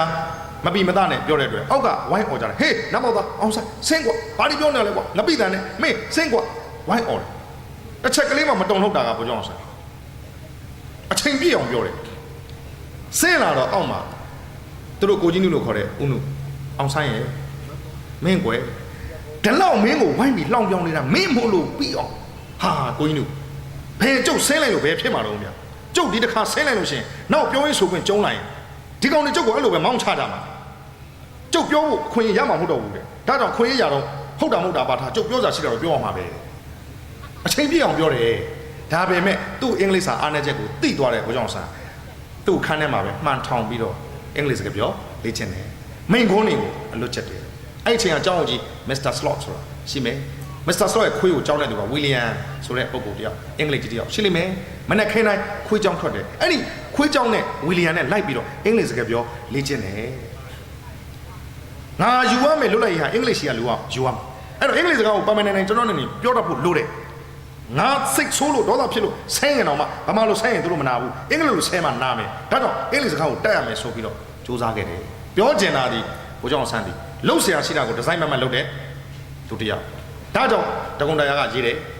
အောင်ဆန်းတော့မဟုတ်အရာရုပ်ပုံတော့ဘာဟိန်တော့မဟုတ်ကြပြားအဲ့ဒီစာကိုဖတ်ပြီးတော့ပြုံးတုံးနဲ့ပြောတာကဘိုးကျောင်းဆန်းဟေးထေးမြန်မင်းငါအဲ့တော့တော့ရိုင်းသလားကွာအဲ့တော့တော့မရိုင်းဘူးထင်ပါတယ်ကွာစိတ်မဆိုးဘူးပြုံးလေးနဲ့ပြောရှာတယ်ပြောချင်တာကငါပြောသေး10လုံးဟာဆရာတပည့်2ယောက်ညီကို2ယောက်လုပ်ဖို့ကိုင်မဲ့2ယောက်တယောက်9လုံးစီစားမယ်လာမပြောနဲ့စိတ်ရှိသလောက်စားတယ်10လုံး2လုံးစားရတာကံကောင်းတယ်မှတ်ငါစကန်ဆိုသီးလေးနဲ့စားတယ်စားပြီပါလို့လေပြန်အိတ်တယ်တခင်တယောက်မကျင်တတ်ဘူးဆိုတာကငါပြောသေးမစားလို့မကျင်တတ်တာမဟုတ်ဘူးဘိုးကျုပ်ကိုထမင်းမစားရသေးလို့ तू ကချစ်တာဟုတ်မကျင်တတ်ဘူးဘိုးကျုပ်ကိုဘယ်လိုလုပ်အောင်စဉ်းစားည7 နာရီကျတော့ဒနုကူစိတ်ကောင်းကိုတင်မောကတ်စိတ်ကောင်းမတက်လိုက်ရှာတွေးပြီ BT Brothers ဥပသိန်းတော့လေဥပသိန်းဟေးတင်းအောင်ဘိုးဆောင်ဆန်ပါလာတယ်ဗျတနေ့ကပြေးလာတာဘာမစားသေးဘူးဟေးဟုတ်တော့ကွာဥပသိန်းတို့ကထမင်းနေဟင်းနေထုတ်ပြလိုက်ဝန်သားနဲ့ထမင်းတုံးနဲ့တက်လာတဲ့တခင်တင်းအောင်ဘောဘူးတင်မောကြီးပြတ်တယ်ဘိုးချုပ်ထဒီတစ်ခါအဆူခံရတယ်လို့ဘာလဲကွာတင်းအောင်ငါနဲ့ချက်အိတ်နေတာမင်းမကြည့်ချင်ဘူးလားကွာဘာလဲကွာတင်းအောင်မဟုတ်ဘူးဘိုးချုပ်ရဲ့ထမင်းရပြီဗျဥပသိန်းတို့နဲ့တွေ့လို့ထမင်းရပြီဗျဘိုးချုပ်ကြိုက်တဲ့ချင်းမောင်ကျော်နဲ့ငပိကျော်နဲ့ပါတယ်ဗျဟေးဟုတ်သလားကွာလက်တောင်ဆေးဖို့မရဘူးတဲ့ထားစားတယ်စားပြီးတော့ပြန်အိတ်တယ်မနေ့6နိုင်ကျတော့ရောင်စိတ်ကန်းကိုကတ်အိတ်ရလိုက်2ခုတက်တာနှလုံးမနိုင်မနေနဲ့ကြည့်လိုက်တော့ဘိုးချုပ်ကမရှိတော့ထုံးစံတိုင်းပဲငိုင်းဆိုင်လည်းမရှိတော့အိတ်ထက်ဆန်းတော့2ပြားပဲကြာဘာစကားစီးဖို့လဲ2ပြားနဲ့မရလမ်းချားငှားလိုက်ရတယ်တစ်ချက်ဟောရုံးရောက်တော့ကြည့်လိုက်တော့တင်မင်ကိုချိတ်ထိုင်ပြီးတော့တိုးတရေသတင်းစာဖတ်နေတာကဘိုးကျော်အောင်ဆန်းတင်အောင်နည်းနည်းတော့တင်းသွားပြီတလန်းလုံးသူစောင်းလျှောက်ခဲ့ပါရဲ့နဲ့သူ့တယောက်တည်းပြစ်ထားခဲ့ဘိုးချုပ်ကလည်းဗျာကျွန်တော်အဲ့ရလေးနဲ့ခုတက်တာနှလုံးပတ်စံလည်း2ပြားပဲကျန်တော့လားဗျဘာစကားစီးဖို့လည်းမရဘူးဗျလမ်းချားငှားခဲ့ရတယ်ဗျကျွန်တော်ဗျာတယောက်တည်းထားခဲ့တယ်လို့ပြီးတစ်ချက်ဘိုးချုပ်ကမော့ကြည့်ဘာဘွားတယ်ဘာလဲဘွားတယ်တစ်ချက်ပေးတယ်လမ်းချားကတစ်ချက်ပေးငါဘယ်လိုလုပ်ရှိမှလဲတင်အောင်ရဲ့အကွက်ဆိုင်သွားပြီတခင်တင်အောင်အကွက်ဆိုင်သွားပြီငါဘယ်လိုလုပ်ရှိမှလဲတင်အောင်ရဲ့ဘာလို့မရှိရမှလဲဘိုးချုပ်တယ်ဇလွန်တို့ပေါ်မှာစီအောင်ကဖွဲချုပ်တော့ငွေ30လူလိုက်တယ်လေအကွက်ဆိုင်သွားပြီဘိုးချုပ်ကဩဒါလားတင်အောင်တဲ့အေးအဲ့ဒီပတ်စံ30ငါရုံရောချင်းစင်းနဲ့ထည့်ပြီးလှူလိုက်ပါပြီကွာတဲ့မရှိပါဘူးတဲ့ဆက်မပြောသတင်းစာဆက်ဖတ်သူ့ဆရာကြောင့်သူသိတယ်လေတခင်တင်အောင်ဆက်ပြောလို့မရတော့ဘူးဆိုတော့သူသိတယ်တရုံလုံးပတ်ပြီးရှာတော့ရုံအတွင်မှုဖြစ်တဲ့သခင်အေးမောင်စီကငွေတစ်ချက်ရတယ်အဲ့ဒီချက်နဲ့လန်ချာကလာကိုပေးခဲ့ရတယ်အခုကျွန်တော်ပြောနေတာငွေ30နဲ့ဇလွန်မပြန်ခြင်းဆိုတဲ့ဘိုးကျောင်းဆိုင်ရဲ့အထုပ်ပတ်တိစာမျက်နှာ220အဲ့ဒီဘိုးကျောင်းဆိုင်ရဲ့အထုပ်ပတ်တိကိုတီးဖြတ်တာသခင်ကိုတော်မှသခင်ကိုတော်မှတီးဖြတ်တယ်ဟုတ်ပြီဒါကကျွန်တော်ပြောတဲ့တရားကိုအကြောင်းရကျွန်တော်ဘာလို့လူငယ်တွေကိုဘာလို့သိစေချင်တာလဲဆိုတော့ငွေကလေးတစ်ချက်နဲ့ချက်နဲ့အများကြီးသုံးဆွဲလို့ရတဲ့ခေတ်ထဲမှာဘိုးကျောင်းဆိုင်အိတ်ထဲမှာပတ်စံ30မရှိဘူးလားပတ်စံ30ရောက်မနေဘူးလားဘာမှမစားခဲ့ရတယ်မတော့ခဲ့တဲ့သူအနေနဲ့အငတ်ခံစရာလိုသလားဟောဒီပတ်စံ30တဲကတစ်ချက်နဲ့ချက်ကိုယူသုံးလို့မရဘူးလား ဟဲ့တင်းအောင်လာစမ်းကွာသွားထမင်းတို့သွားဝယ်ဟင်းကောင်းကောင်းဝယ်ခဲ့ရော့နှစ်ကြက်ယူသွားမရနိုင်ဘူးလားဖလှယ်ပြီးသုံးလို့မရနိုင်ဘူးလားတရားကပြောမယ်ဆိုပါစို့ဟာဘိုးချုပ်အဲ့ဒါအဖွဲချုပ်တယ်ထုတ်လိုက်တဲ့ပတ်စံလေးဗျာဩတရားအောင်မင်းရှည်တယ်ကွာမင်းတရားအောင်မင်းတော့ရှည်တဲ့ကောင်ပဲငါပါဖျက်ရိုက်လိုက်လို့ဘိုးချုပ်ဆိုတော့ပါရိုက်ချင်မလားလို့ပါဆေးရနာရှင်လက်ထက်ကဘိုးချုပ်တွေကတော့ပါရိုက်မယ်နားရိုက်မယ်ပြောလို့လေတရားအောင်မင်းငါဖျက်ရိုက်လိုက်လို့တော့ဝယ်ဘိုးချုပ်ဒါအဖွဲချုပ်ကိုလူတဲ့ပတ်စံလေးဗျာဩမင်းခက်နေပြီတရားအောင်ရန်ကုန်ရောက်ရင်ပြန်ပေးမယ်ရန်ကုန်ရောက်ရင်ပြန်ပေးမယ်အခုမင်းလည်းဘာမှမစားရသေးဘူးငါလည်းဘာမှမစားရသေးဘူးငါတို့အများတို့လုံနေတာလေကွာထမင်းလေးတနက်တော့စားရမှာပေါ့ကွာမရနိုင်ဘူးလားဒီပတ်စံကိုရန်ကုန်ရောက်မှပြန်ထည့်ပေးလို့မရနိုင်ဘူးလားအဲ့လိုရနိုင်တယ်လို့ကဘိုးကျောင်းဆန်မသိနိုင်ဘူးလားဒါပေမဲ့လုံတလားမလုံဘူးလူနဲ့ပတ်စံ30အိတ်ထည့်တယ်သူနဲ့မဆိုင်တဲ့အရာတစ်ခုပေါ်မှာဘိုးကျောင်းဟာစိတ်ကလေးနဲ့တော့မပြတ်မှာဘူးကျွန်တော်ပြောချင်တာအဲ့ဒါကိုကျွန်တော်နာမည်ပေးချင်တာအကျွင့်မဲ့ရိုးသားခြင်းစိတ်ကလေးနဲ့ကိုမပြတ်မှားတာဟာဒီပတ်စံ30ကွာရော့ကွာနှစ်ကြသွားဝယ်ကွာရန်ကုန်ရောက်ရင်ပြန်ထည့်မယ်ကွာ30ဖြစ်ရင်ပြီးရောပြန်ထည့်မယ်ထည့်ရင်ပြီးတာပဲကွာအကျွင့်မဲ့ရိုးသားတယ်စိတ်ကလေးနဲ့တော့မပြတ်မှားဘူးအကျွင့်မဲ့ရိုးသားခြင်းဆိုတာဘာလဲကံသုံးပါးစလုံးရိုးသားတာကိုအကျွင့်မဲ့ရိုးသားခြင်းလို့ကျွန်တော်တို့မှတ်သားခဲ့ဘူးလေကာယကံဝစီကံမနောကံအပြောတစ်မျိုးလုပ်တစ်မျိုးစိတ်ထဲကတစ်မျိုးမဟုတ်ဘူးပြောတာကောလုပ်တာကောရည်ရွယ်ထားတဲ့မနောကကောတထထဲပဲကျွန်တော်တို့အဲ့ဒါလိုအကျွမ်းမဲ့ရိုးသားဖို့ဆိုတာအတော်ကိုကြိုးစားရမယ့်အခြေအနေဖြစ်ပါတယ်ဘိုးချုပ်အောင်ဆန်းသည်သူ့ဘဝတသက်တာမှာအဲ့ဒါလိုအကျွမ်းမဲ့ရိုးသားမှုမျိုးပေါင်းများများစွာကျင့်သုံးခဲ့တဲ့သူတယောက်ပါဒီကနေ့ကျွန်တော်လူငယ်တွေကိုလေးလေးနက်နက်ဒီစကားတွေကိုဆရာလောက်တာမဟုတ်ဘဲနဲ့ကိုတိကိုတက်လောက်တာမဟုတ်ဘဲနဲ့ဒီเจ้าနေရာစာဖတ်လိုက်ရင်သိတဲ့ကိစ္စပါသိခက်တဲ့ကိစ္စမဟုတ်ပါဘူးဒါပေမဲ့နီးစပ်ရမယ်နှလုံးသားတွေဝေးကွာနေတဲ့အတွက်ဒီစကားတွေကိုကျွန်တော်ပြောခြင်းဖြစ်ပါတယ်။ဘာဖြစ်လို့ဒီစကားတွေပြောတယ်လဲ။တိုင်းပြည်ရဲ့ချိုယွင်းယိုယွင်းမှုတွေကိုပြင်ဆင်ပေးမှာကကယ်မပေးမှာဒေါအောင်ဆန်းစုကြည်မှန်တယ်။ဒါပေမဲ့ဒီဒေါအောင်ဆန်းစုကြည်ရဲ့အသက်ဟာအခုလာမဲ့ဇွန်လ19ရက်နေ့မှာ80နဲ့တစ်နှစ်ပြည့်လိမ့်မယ်။နောက်10နှစ်နောက်နှစ်20တိုင်းပြည်ရဲ့အနာဂတ်ကိုကြည့်ပါ။တိုင်းပြည်ရဲ့အနာဂတ်ကိုတကယ်ထမ်းဖို့တဲ့ဆောင်ရမှာဟာဒီကနေ့လူငယ်တွေပဲမဟုတ်ဘူးလားဒီကနေ့အသက်20 25 30အရွယ်ရှိတဲ့လူငယ်တွေတိုင်းပြည်ရဲ့အနာဂတ်ကိုပြောင်းလဲပြီးတာဝန်ထမ်းဆောင်မှာဖြစ်တယ်ဒေါ်အောင်ဆန်းစုကြည်ရဲ့အသက်ကိုနောက်ထပ်10နှစ်ထပ်ပေါင်းကြည့်ပါနောက်ထပ်အနှစ်20ထပ်ပေါင်းကြည့်ပါလူကနေပေမဲ့ဇရာကမနေဘူးဗျ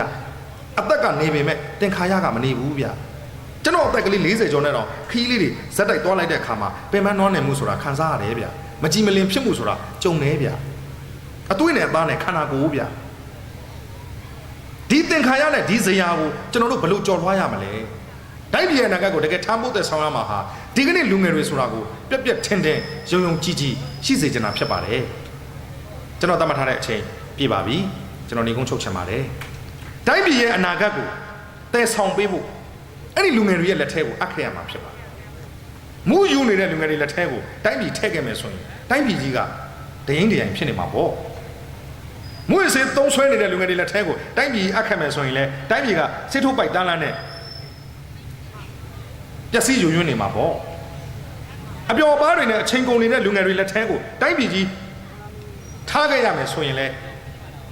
ကျွန်တော်တို့နိုင်ငံကခုခံအားကြတဲ့နိုင်ငံအဖြစ်တင့်တယ်တယ်မရှိဘဲနေမှာပေါ့တော်တဲ့ထူးချွန်တဲ့ထက်မြက်တဲ့လူငယ်တွေလက်ထဲကိုထဲ့မှာကျွန်တော်နိုင်ငံရဲ့အနာဂတ်ဟာစိတ်ချရမှာပါဒေါ်အောင်ဆန်းစုကြည်ကဥဆောင်ပေးပြီးတဲ့နောက်မှာထက်ချက်မခွာလိုက်ရမှာဟာဒီကနေ့လူငယ်တွေရဲ့တာဝန်ဖြစ်ပါတယ်ရင့်ကျက်တဲ့လူငယ်တွေကျွန်တော်တို့လိုချင်ပါတယ်ဘိုးကျောင်းဆိုင်နှစ်ရာပြည့်2016ဖေဖော်ဝါရီ23 100တနှစ်ပြည့်ချမ်းမ54ဒေါ်အောင်ဆန်းစုကြည်ရဲ့နေအိမ်တရင်သမားတွေရောက်နေတယ်တရင်သမားတွေမေးတယ်ဒေါ်အောင်ဆန်းစုကြည်ကဖြေတယ်အေးကွယ်ဒီနေ့ကမင်းတို့ဘိုးချုပ်ရဲ့100တနှစ်မြောက်မွေးနေ့ဖြစ်တယ်ကလေးများနေ့လို့လည်းသတ်မှတ်ထားတယ်ဒါကြောင့်အန်ဒီကတိုင်းပြည်ရဲ့အနာဂတ်အတွက်ဆရာတော်ကြီးတွေတန်ဃာတော်ကြီးတွေအဖြစ်အားကိုးရမယ်ကိုးကွယ်ရမယ်ယုံကြည်ရမယ်အနာဂတ်သာသနာတော်ကိုဥဆောင်မယ်ကိုရင်ငယ်လေးတွေကိုစွန့်ကပ်ပါတယ်ကွယ်ကလေးများနေ့လည်းဖြစ်တဲ့ဟုတ်ကဲ့ပါအန်ဒ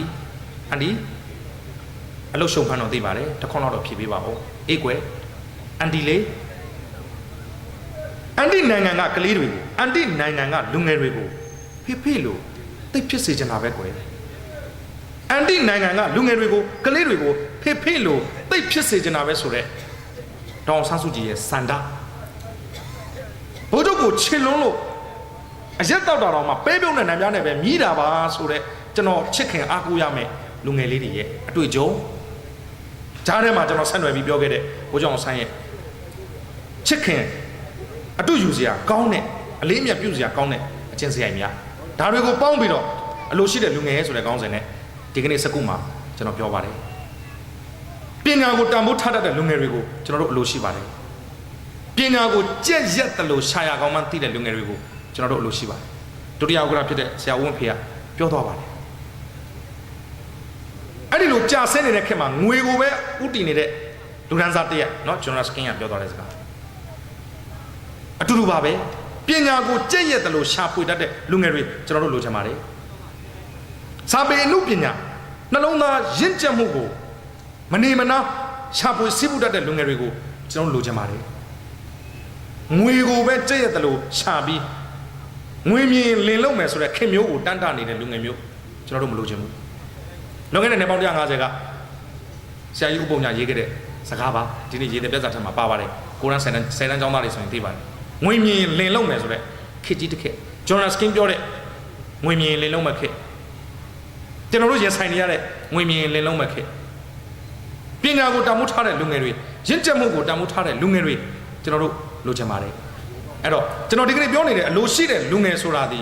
ရင့်ကျက်တဲ့လူငယ်များပညာကိုတန်ဖိုးထားနိုင်တဲ့လူငယ်များဖြစ်ပါတယ်ပညာဘန်စာကြည့်တဲ့ကြီးကိုနောက်ခံထားပြီးဟောပြောရတဲ့ပွဲအင်မတန်မှမင်္ဂလာရှိပါတယ်ဒါဆိုရင်အသက်ကလေးငယ်ငယ်နဲ့အင်မတန်ရင့်ကျက်တည်ငြိမ်ခဲ့တဲ့ဘိုးကျောင်းအောင်ဆန်းဒီချိန်ကြီးရအောင်ဘာကပြုပြင်စီရင်ပေးခဲ့တယ်လဲလူတယောက်ကိုချိုးသဖြင့်လူငယ်တယောက်ကိုအရင်ကျက်ဆုံးဖြစ်အောင်ရင့်ကျက်တဲ့လူတယောက်ဖြစ်အောင်လုပ်ပေးနိုင်တာဟာစာဖတ်ခြင်းမှတပါအခြားသောအကြောင်းအရာမရှိနိုင်ပါဘူးလို့ယုံကြည်ကြည်လေးလေးစားစားတင်ပြရင်ဒီကုန်းချုပ်ပြစေ